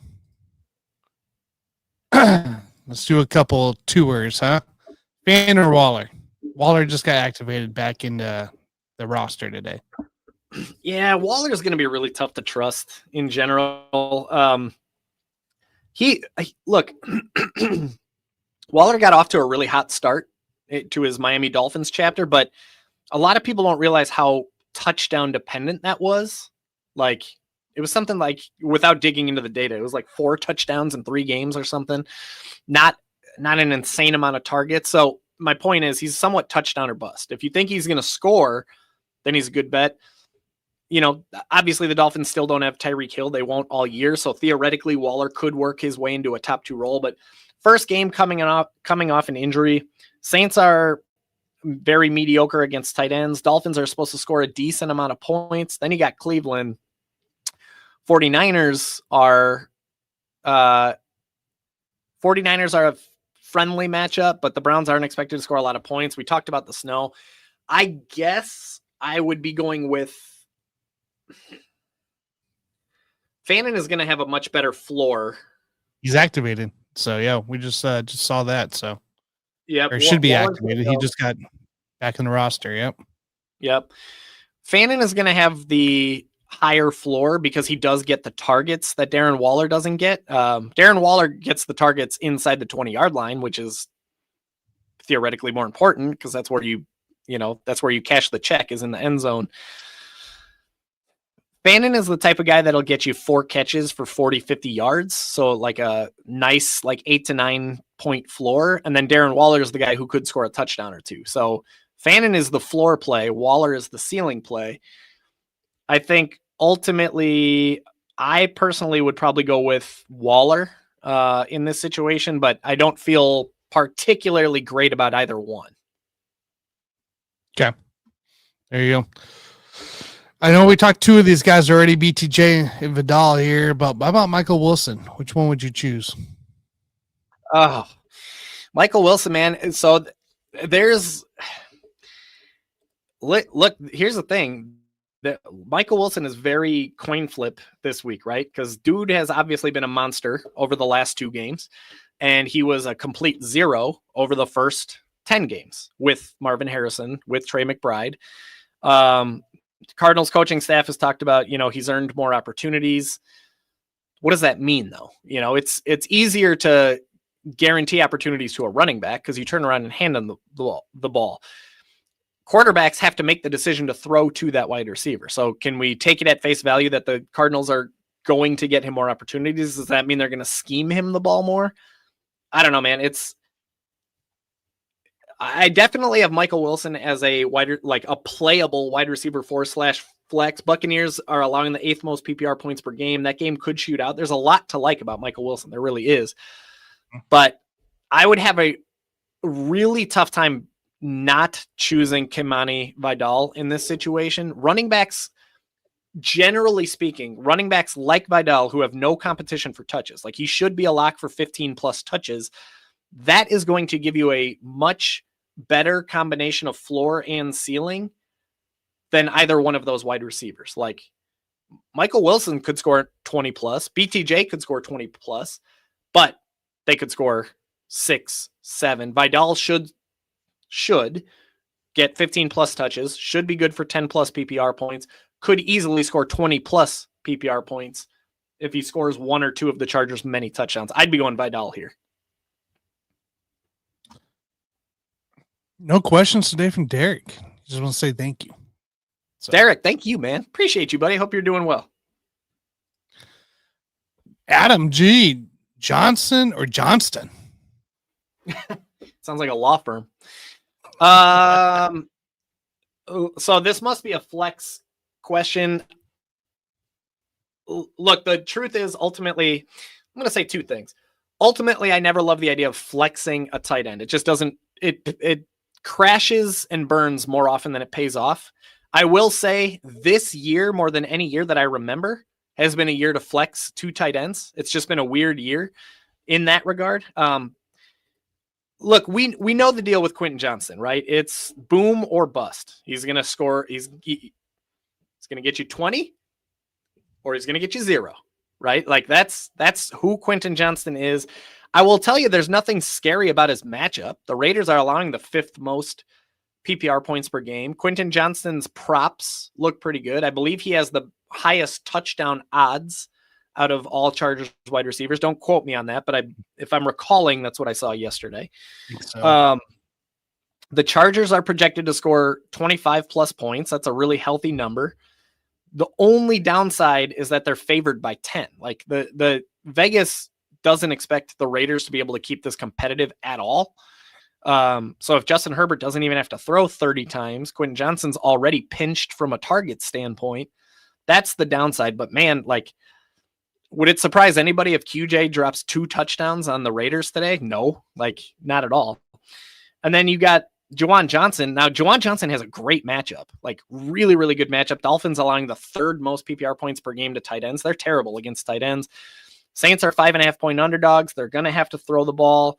They're running out of people to pass to because they keep trading everybody, right? It's Chris Olave and then Juwan Johnson and then Devon Vele.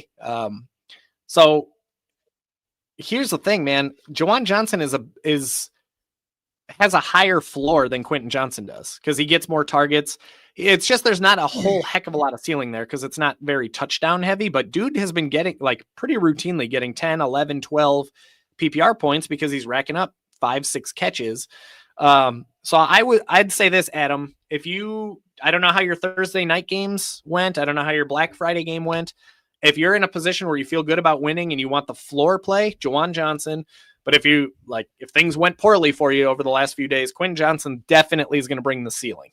It's much, much lower floor. Like 0 is very much in the realm of possibility for QJ, but so is 20 plus PPR points, which we won't see from Juwan Johnson in all likelihood. Zach Hatfield, longtime listener, first time caller. Great day with you guys this morning. Zach, appreciate it. Love that, Zach. What's up, man? All right, here's the deal, Mikey. I know you got to go. I don't want you getting, I need you back here next Sunday. I need you to be able to come back on the show next Sunday. So, I'm willing to hang out for another 15, 20 minutes, answer some questions here using the week winner. If we want to continue to do that, I'm willing to hang out for a minute to help finish out some questions. So, yeah, I got about 4 or 5 minutes left that I can hang out. So let's rattle off. Let's see if we can find another little one here. Yeah. Flex full PPR, Shakir or Tracy?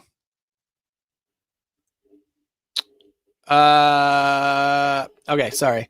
Full Shakir or Tyrone Tracy? So Shakir we talked about. So I like that you picked this one. Shakir, I feel good about this week. Ultimately, that's somebody I would want in my lineup. Tyrone Tracy gives me a lot of pause for 2 main reasons. Number one, there's several red flags going against Tyrone Tracy. Number one, the Giants are 7.5 point underdogs against the Patriots. It might turn into a pass heavy game script. They might have to put the ball in the air. Now, there is a flip side to that. Tyrone Tracy is literally a converted wide receiver. So if there's any running back in that backfield that could soak up targets in a pass-heavy game script, that's Tyrone Tracy. That being said, we haven't seen him used as this like dynamic PPR weapon where he racks up a ton of catches. Like he's capable, but it's not like we're seeing frequent 6-7 target games out of this guy. In fact, Jackson Dart has been more likely to just take off and run than he is to dump it down to his running back. The other thing is that the Giants have a low projected team total of just 19.5 points. They're not expected to score a lot of touchdowns. And even when they do get into the red zone, they bring in Devin Singletary. He's been the red zone guy, not Tyrone Tracy. So if Tyrone Tracy is going to score a touchdown, it usually needs to be a big play from outside the 20. Third, the New England Patriots are literally the toughest defense in football when it comes to defending running backs. They rank 32nd. They're fewest PPR points per game. There's just, I don't love Tyrone Tracy in my lineup this week, whereas I would feel good about Khalil Shakir being in my lineup, especially if it's a PPR league. I'm going Khalil Shakir on this one. Bucky Irving or Devin Neal? He's a little worried about Bucky's snaps. Yeah, and I don't love that it's win or go home week, man, because this is not an easy one to answer, right? Devin Neal, there's no question about his snaps. They do have Audric Estime, and that crossed my mind earlier this week. Like, what if they pull the whole, like, Estime on first and second down, Devin Neal on third down? That would be super frustrating. Ultimately, they probably want to get a good look at their 6th-round running back. Bucky, but how can you bench Bucky Irving going against the Cardinals, who allow the 7th most PPR points per game? Buccaneers are expected to win. Here's the deal. Neither one of these guys is a sure thing. Neither one of these guys is a safe floor. Neither one of these guys is like, it's not like you can walk into this thing with Devin Neal in your lineup and say, he's a sure bet for 15 touches, even 10 touches. Like we don't know yet what we're going to get out of Devin Neal. We have very limited data on what to expect there.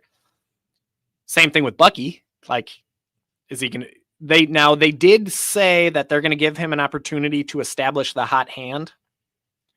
Who knows what that means? Like, when is that going to be? Is it going to be after Sean Tucker, before Sean Tucker? I think ultimately, if I'm in your situation here, the floor to me is going to be relatively similar. Like, we could be talking about 5 points. The ceiling, though, we know what Bucky Irving is capable of. And you got him in a spot where the Buccaneers should score a lot of points. They're favored. Cardinals giving up 7th most PPR points per game. I personally would have to go with Bucky Irving. Super uncomfortable. I wouldn't feel like I would be shaking in my boots about it, but it's not like I'd be going into the week like, oh yeah, we got Devin Neal, we're good to go.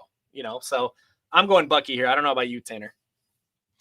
Yeah, I'm going Bucky. I think just a safer bet is on Bucky here. So I'm definitely going Bucky.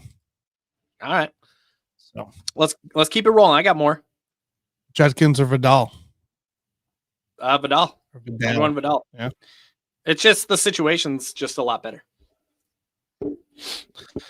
Agreed. Here we go. Juwan Johnson or Theo Johnson? Which Johnson are you taking? Standard league. That matters. That means catches don't matter. So we're looking at touchdowns. We're looking at yards. Look, man, Theo Johnson's in a good spot. The Giants they're 7.5 point underdogs. They're going to have to put the ball in the air. The Patriots are allowing the 9th most PPR points per game. So also a friendly matchup. Ultimately, here's what it comes down to in my mind in a standard league.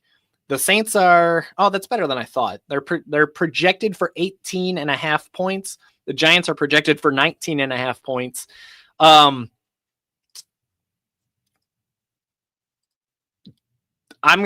going Jackson Dart here. Theo Johnson here. The connection between Theo Johnson and Jackson Dart, especially in the red zone, like I lost track of what it was, but for a while there, Theo Johnson had all of Jackson Dart's touchdown passes. I think it was the first 2 or 3 that went to Theo Johnson before I think Wan'Dale Robinson was the next one. So I don't know. Look, anybody who's watched this before or who's familiar with my work or the week winner knows that I do everything I can to keep opinion out of these answers. I don't ever want to answer with my gut or my opinion or my feelings or any of that stuff. I want to use data, stats, and facts as much as I can. I will say, though, if Jackson Dart is going to play, which he will, they announced that he's going to start on Monday. I can easily see a window where the Giants keep this thing competitive with the Patriots. Like, I think this 19.5 point projected total is lower than I would expect for the Giants this week. I don't know if you agree with that, Tanner, but I can see them exceeding 19.5 points with Jackson Dart back in the line. Yeah, I could too. With Jackson Dart back in. I think Dart just gives them that a little extra edge there for a scoring opportunity. So, yeah, 100%. Dollar bill, by the way, the big question you answered here. Awesome. Oh, look at awesome, that. man. Look at that. Best I've seen. Just purchased for the rest of the year. Love the dedication. Hey, we appreciate you and your questions. Let's see. Heck here. Yeah, man. And here if you get a chance, I'm looking forward to seeing your name pop into the Discord. Discord server. You should be able to access it right through your subscription. So, if you have any questions, I'm here to help. Nicholas here. Aaron Jones or Trey Tucker? Oh God. What? Pass. What's the next one? I'm just kidding. Next one, please. God, that's I just don't see how you can feel any kind of optimism putting Aaron Jones in your lineup this week. I mean, the Vikings are 11.5 point underdogs. So they're like, theoretically, they're not going to move the ball. And when they do, they're going to have to throw it because you can't keep the ball on the ground if you're losing by 12 points. The Seahawks hold running backs to the 10th fewest PPR points per game. The Vikings are projected to score just 15 points. That's the lowest on the entire slate. Like, the Vikings are expected to be the lowest scoring team in all of football this week. So no touchdown opportunities for Aaron Jones, theoretically. There's no way to feel optimistic about Aaron. I shouldn't say there's no way. The only way to feel optimistic about Aaron Jones is that he racks up targets and catches, which he's capable of. It's not something I would feel good betting on, but he will have to rack up targets and catches. I don't feel good about that. Now, Trey Tucker, I don't feel good about him either because it's the same thing. Raiders down 10-point underdogs, very low projected team total. Chargers are the second best in football when it comes to defending wide receivers. However, while being 11.5 point underdogs is a bad thing for Aaron Jones, being 10-point underdogs could theoretically be a good thing for Trey Tucker if they're just getting destroyed. Geno has to throw the ball 40 plus times with a new offensive coordinator. Trey Tucker saw 10 targets last week, if I'm not mistaken. Probably a good bet for another 10 targets in this game. Now, whether or not he decides to actually catch them or if they're catchable, that's a whole nother story, but opportunity should be there. Whereas Aaron Jones, this sets up as a game where Aaron Jones might get 6 or 7 touches early and then becomes an afterthought the whole rest of the game. I'm going to go with Trey Tucker here. I don't love it. I hate both of these options. But if it's me and this is all I'm left with, I'm going to go Trey Tucker. There you go. User, I think we need a little bit more detail on who you got and all that. So to be able to justify if you should trade or not. Yeah, there's definitely need a lot more context, but I will say if you have a chance to trade for Kimani Vidal and it's not going to cost you a lot and you need him specifically for this week, this is a good week for Kimani Vidal. Yep. Let's see here. I mean, a few of these here I've gotten here is Hottie Joe here. Dowdle or Neal? Dowdle or Neal? Tanner, take it away if you can for a second. I'm going to just go see if I'm needed upstairs, and then I'll be right back. Yeah, go do your thing.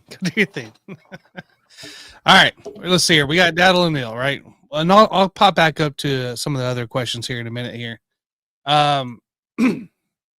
Look, I think the concern here for Dowdle was the usage last week, right? That's where the concern comes into play here. I don't have my screen shared yet here, but we can let's get my screen shared. Hang on, give me a second. Get settled.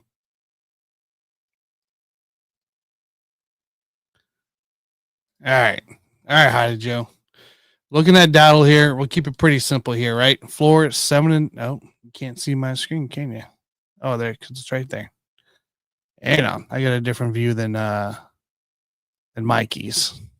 Just give me a second. Make it all pretty. I'm back, baby. Look at that. He's back. I'm back. She went out and did the snow blowing herself. I'm gonna pay for that. No later. way. That's all right. That's all right. Yeah, I was just looking all here at Dowdle, so Dowdle or Neal. Dowdle's, I think the concern there is because of his usage last week, where felt like he just got benched, right? So I was just kind of looking here. Supposedly they're back in good terms, whatever it might be. I don't know what it was, right? Whatever the debacle was last week for Dowdle. Yeah. Should be back in good terms here. I was just looking here between the floor, right? So we already went through Neal. 7 to 9 points is the floor. And that's gets game scripted out again, and Dowdle loses late down work. That's the thing. I'm a little concerned about the script and where he fits. You know, ceiling wise, 17 to 19 points. He's back in the lineup. He's back killing it and doing his thing here. He is going against the Rams. I think that's a big thing here. My big thing going down though, matchups versus the Rams, terrifying. 12th most allowing the 12th most RB catches and 15 most RB receiving yards. Otherwise, on the 8th fewest yards, second fewest touchdowns, third fewest PPR points, and the fewest PPR points per touch, which is wild. This Rams defense is nuts. The guys that I'm looking here, Christian McCaffrey, Kenneth Walker, CMC and Walker, of course, reaching the 18+ point mark here. Dowdle isn't CMC or Kenneth Walker. He's been good this year, but yeah. He's been good. I don't know if he's that point here. Man, and that's the hard question is, does he get his reps? You know? Doesn't matter. Versus Devin Neal. Yep. So last week was interesting, right? Because the Panthers got blown out by the 49ers. We saw the drama between Rico Dowdle and the coaching staff because they weren't feeding him. They went away from the running game, which we see happen in the NFL all the time. If you get down big, you got to pass the ball a ton. That was problematic for Rico Dowdle. He voiced his frustration. And we'll see, right? Like the Panthers here it's a worse game script this week than it was last week. 10.5 point underdogs against a tougher defense, by the way. That's a problem. Like that's a huge red flag. We could easily see what happened to Rico Dowdle last week happen again this week. On the flip side, the coaching staff is fresh off of his frustration. The coaching staff knows, they've said many times this season that their offense moves more efficiently, moves best when they're getting Rico Dowdle the ball. And we've seen it. The games that they've won are the games that Rico Dowdle has gotten 25+ touches. It's just, will the Rams let the Panthers stick around long enough for him to get those touches? Here's what I will say, though. In this particular decision, Devin Neal's not necessarily in a better position. The Saints are 5.5 point underdogs as well. You know, so they are. I don't know. I'm personally, I'm going to run with Rico Dowdle on this one. Just knowing that he's meant to be the offensive focal point. I will say I wouldn't feel too good about it, Hottie Joe. Like I'm not trying to be mean. I'm just saying I wouldn't feel great about either option. But if it's me, this is a better spot I shouldn't say that. I'd feel better about Dowdle than Neal this week in particular. I would too. And I know Neal's going against Miami, and Miami's been pretty friendly for running backs too, but I think still the unknown consistency of Neal, can he get back-to-back weeks of it? Where we've seen Dowdle have consistency before. It sounds like whatever it was, it's fine, and we should be back into play from what I've seen from reports. So I'd probably go Dowdle as well in that one. Yeah, and I think the thing there too is that there's zero doubt about workload. Like Rico Dowdle is the guy. We know that. That's locked in. Devin Neal looks like he'll be the guy, but we don't know that for certain. Like we did see Taysom Hill get 10 plus carries last week. What if Audric Estime gets more involved this week? It's like we think it'll be Devin Neal. I think it'll be Devin Neal, but fantasy football is going to fantasy football sometimes, and it might not be, so. Exactly. Let's see here. Scott's posted this a couple times, so I'll post it here real quick. Stafford or May? Oh, geez. Yeah, both.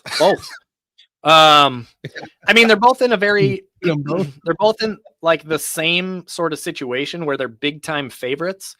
Like Stafford might not even have to throw the ball 30 times. Now, the Rams' identity is for him to throw the ball 30 times, but Panthers are actually a tough matchup. 8th fewest fantasy points per game.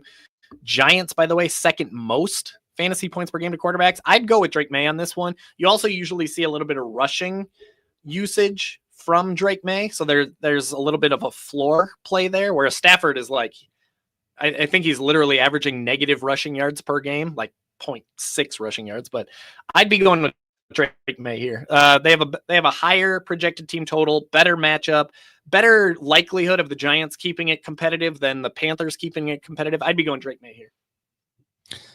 Yep. Hayden, we had this question earlier. Same with Riggs. Yeah, I think we're going Bucky here.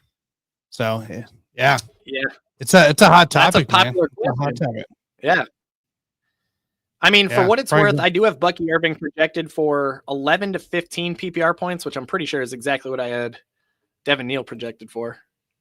11 to 15, yeah. So, it very much is a coin toss. Personally, I'd be going with Bucky. I don't feel comfortable with either one, but I'd be going with Bucky and just hoping that we see old Bucky. Hayden out here, Darnold or Indiana Jones? That's got to be the best nickname ever, right? It really is. Like, it's so way better than Danny Dimes. Yeah, let's be honest. Darnold,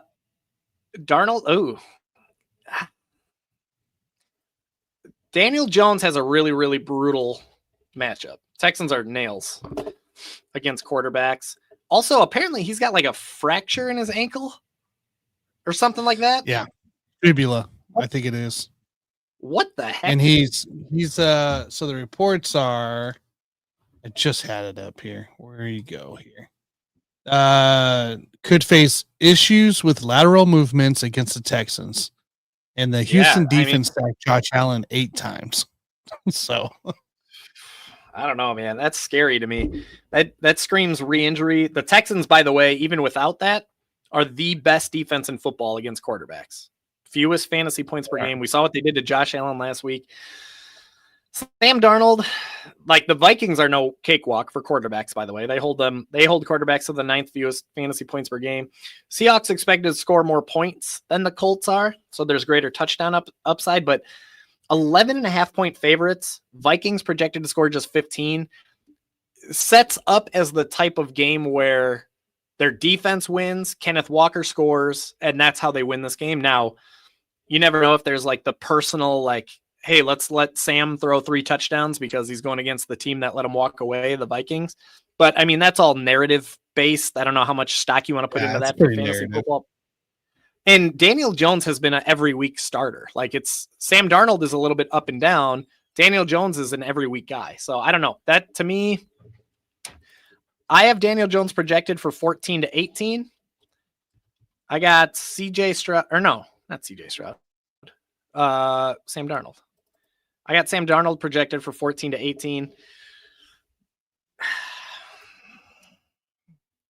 I don't know. Tanner, what's your lean on this one? I'm going Darnold on this because I think they're going to get a big, and I don't see Darnold getting benched till they're in the 30s. So I got to go Darnold in this one. I'm a little concerned with that Houston defense and the way they treated Josh Allen.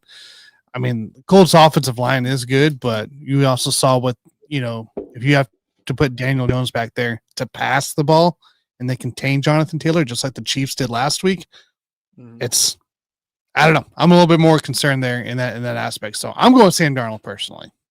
Yeah, and one of the under-discussed values that Daniel Jones typically brings to the table is that he's capable of running the ball. But with that ankle, might be taking that away. So I would have a tough time leaving Daniel Jones on the bench just because he has been an every week quarterback this year. But yeah, I mean, there's definitely a lot that's working against him. I'm just checking something out real quick on the week winner just to make sure I remember it right. I mean, yeah, he scored 17 plus fantasy points 75% of the time. It's really, really hard to leave Daniel Jones on the bench. I suppose I would go with Sam Darnold as the safer bet. I suppose I'd go with Sam Darnold. That is a really tough one. It is. And how about the streamers tab real quick here? Mike, I'll let you steer here. Let me remove mine, put yours back up. Looking for defense. So what Tanner's talking about is it's still the week winner, but on the bottom, you click one of these tabs called the streamers and stashes tab. You're going to find wide receivers to keep an eye on, running backs to stash on your bench if you have a bench spot, quarterback streamers if you're in a pinch and you need somebody, tight end streamers if you're in a pinch, which, by the way, we had a Theo Johnson question earlier. He's very high on this list this week. And then over on this side, we have kickers. We'll get into kickers some other time, but we have a research project that helps us identify kickers that are going to score at least 11 fantasy points. We've gotten pretty accurate with that, which is awesome. But defense is the question. I saw the Bills who are on this list. Who was the other ones? Bills are on the list. No, you're good. Arizona. Tampa? Cardinals Arizona, are not Bills, on the list. New Orleans. New Orlando. New Orlando. That's my team, man. New Orlando. I don't have the Saints on here either. I'd just go with Buffalo. Go against Aaron Rodgers in the broken wrist. But feel free to grab a screenshot of this. If you can grab one of these defenses, this is where I'd be going ahead of Buffalo. If any of these guys are available, so feel free to grab a screenshot and see if you can plug and play one of those. This is what the Discord access is for, man. It's a lot of names to have to dig through right now live. But that's what the Discord is for, though. In BBFF, they will help you inside the Discord. They will help you break it down and get you the right pick where you need to go. So, yeah, not even necessarily the Discord. That's what the week winner. That's what the week winner for, too, yeah. Feel free to help you out. Scoop it up and read all of those and make a decision. And so typically what a lot of people do is they'll read all of these, like, I got to figure out Aomen or Toot and Charbonnet. They'll read all of them. And then after that, they'll probably eliminate most of them except 2 or 3. Still can't decide, like, I really can't decide between this guy. Throw it in the Discord. And that's where you got 100 and I don't know, I lost track, 125, 26, 124 fantasy football players in here talking fantasy football, helping each other dominate all day. I promise you it's way better than anything you'll find on like Reddit or free Facebook. Like, oh my God, I've seen some free Facebook groups, Tanner. Like there's some, I do not recommend taking advice from any of those. I'm not trying to like hate on them, but it's like, holy cow, man. Anyway. There's some rough decisions in some of them. So indeed. Let's do one more. Let's do one more here. Mooney, QJ, or Mechie? Mooney, QJ, Quentin Johnson, Mechie. Yep. Scared of the QJ goose. I mean, yeah, that's fair. So if that's going to scare you off of him, that's totally okay. I get it. And a lot of it would have to depend, Bob, on what happened to you on Thursday and Friday, good or bad. Ceiling, floor, what are we looking for there? Look, here's the thing. That Mechie has been great, but there is the possibility of a Mechie goose. We don't have enough data to suggest he's this every week starter yet. He's off to his Jets career is off to a great start. He's headed in the right direction, but he's far from a sure thing. Darnell Mooney has been anything but a sure thing this year. There is no Drake London, but even last week, I think he scored, but he only had like 4 targets, if I'm not mistaken. So here's the thing. I'm trying to remind myself who the Falcons. Oh yeah. Okay. So Falcons, Jets. So this game, by the way, is nasty. Like 38.5 point over under. Neither team has a projected team total of even 21 points. Like this game projects as a game where there won't be a lot of touchdowns. There won't be a lot of fantasy football fireworks. The Jets are both the Jets and the Falcons are mediocre against wide receivers. Falcons allowing the 16th most points, Jets holding them to the 12th fewest fantasy points, but none of that is particularly exciting. Neither team is expected to score a lot of points. I understand the fear around a QJ goose egg. I will say when it comes to ceiling, the ceiling is much, much, much better for QJ than it is for any of those guys. Zero is possible. So if that scares you off of him, then I would be going with Mooney. Now, the thing I will say here, Bob, is you said half PPR, which means touchdowns carry a little bit greater of an emphasis than they would in a full PPR league. And that is QJ. That's Quentin Johnson. The Chargers are expected to score 25 plus points. Falcons are only expected to score, where'd it go? 20, not even 21 points. Jets are not even expected to score 18 points. Much less touchdown opportunity for Mechie and Mooney than QJ. So if you're going half PPR, me personally, I'd be rolling the dice on QJ, understanding that zero is possible. Like, we have to accept that's possible. If you're not going to go there and you refuse to go QJ, then I would be going with Mooney.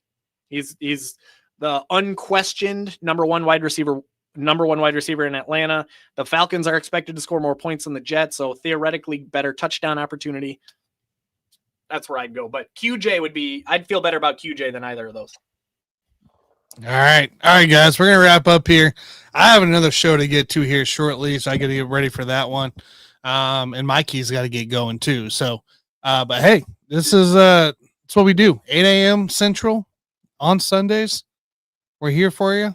We're here to try to navigate and get you the best answers we can do to navigate for your fantasy football teams. So don't leave them there, Tanner. You told them you got another show coming up. Tell them where the show is, where they're going to find you. Over on the Rec Room Sports Hub here. I got Lock It In here. Scott, Alan, myself will be going over our player props, game lines, basically your sports bets here for the day. We also entertain the fantasy football questions, of course, because why not? Because that's part of the best part about it. So on getting player props involved. So, but yeah, Rec Room Sports Hub. We'll be going live here in about 25 minutes here. Over there, we're going to give you your best props here, our 5 locks each as well, and we'll talk about the dogs and see what Alan's launch shot of the week is. So, for that matter, I like it, man. If you have a link handy, or if it's feel free to drop it in the comments or wherever you want, Tanner. But you guys should definitely check that out. I will be sitting in a church pew instead. I got to do what the wife asks. I got to get some brownie points where I can, but. Like Tanner said, that is going to be a wrap on today's show, but we're back every Sunday morning, 8 a.m. Central every Sunday. Every once in a while, we're able to throw in a bonus episode or a bonus live show or whenever time allows. No specific schedule for when that'll be. It's just kind of, you know what?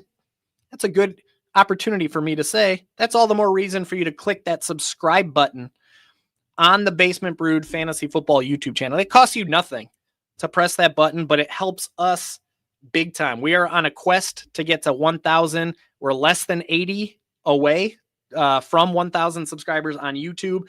And like I said, every once in a while, we randomly pop up with a bonus live episode that's completely unplanned, completely unscheduled. It's a perfect opportunity for you to press that subscribe button so that you don't miss those unplanned episodes that we put together. But if you got your calendar open, put it down. 8 a.m.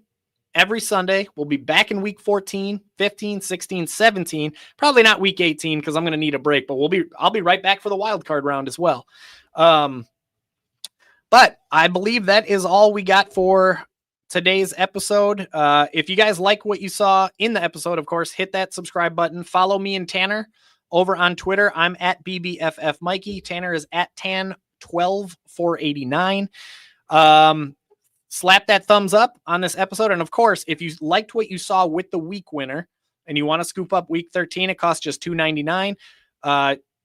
Tomorrow, I will probably put week 14 available on the website. So you can scoop up the week 14 version for $2.99, or better yet, just scoop up the rest of season package, the Black Friday deal, $14.99. You get every week winner for the rest of the season. You get access to our Discord server, and you get access to our monthly giveaways. We have 2 left in 2025. I almost said 2024. I haven't done this month's yet, so I got to figure out how I'm going to do this month, but we'll cross that bridge when we get there. I'll give it a few days. Okay, so I'll wait a few days before I do the November jersey giveaway, just to give anybody who's watching the opportunity to slide in, scoop up that Black Friday package, and if that happens, you'll be included in the jersey giveaway. The cool thing about the jersey giveaway, by the way, is that I don't pick the jersey. You do. You give me a list of 5-10 names. We go track it down for you. We ship it your way. Okay. Tanner, you got anything else? Nah, like, subscribe, follow, hit that bell. And we'll, I'm going to try to put something together midweek if I don't have to work, 10 hours on Thursday. So we'll see what happens. Yeah. Tanner told me, he's like, hey, if it's cool with you, I'll try and do some like live shows on Thursday. And I'm like, you have at it, have fun. Usually by Thursday night, I'm exhausted because I told you guys I spend 20 hours a week studying this stuff. I do all of that on Tuesday, Wednesday, Thursday. So by Thursday night, I'm like, no, I need to unplug from fantasy football. My head is spinning. So anyways, catch Tanner on his next show. Catch us back here Sunday morning, 8 a.m. But for now, good luck in week 13. We will see you on the fantasy football field. Cheers. This brew's for you. Thank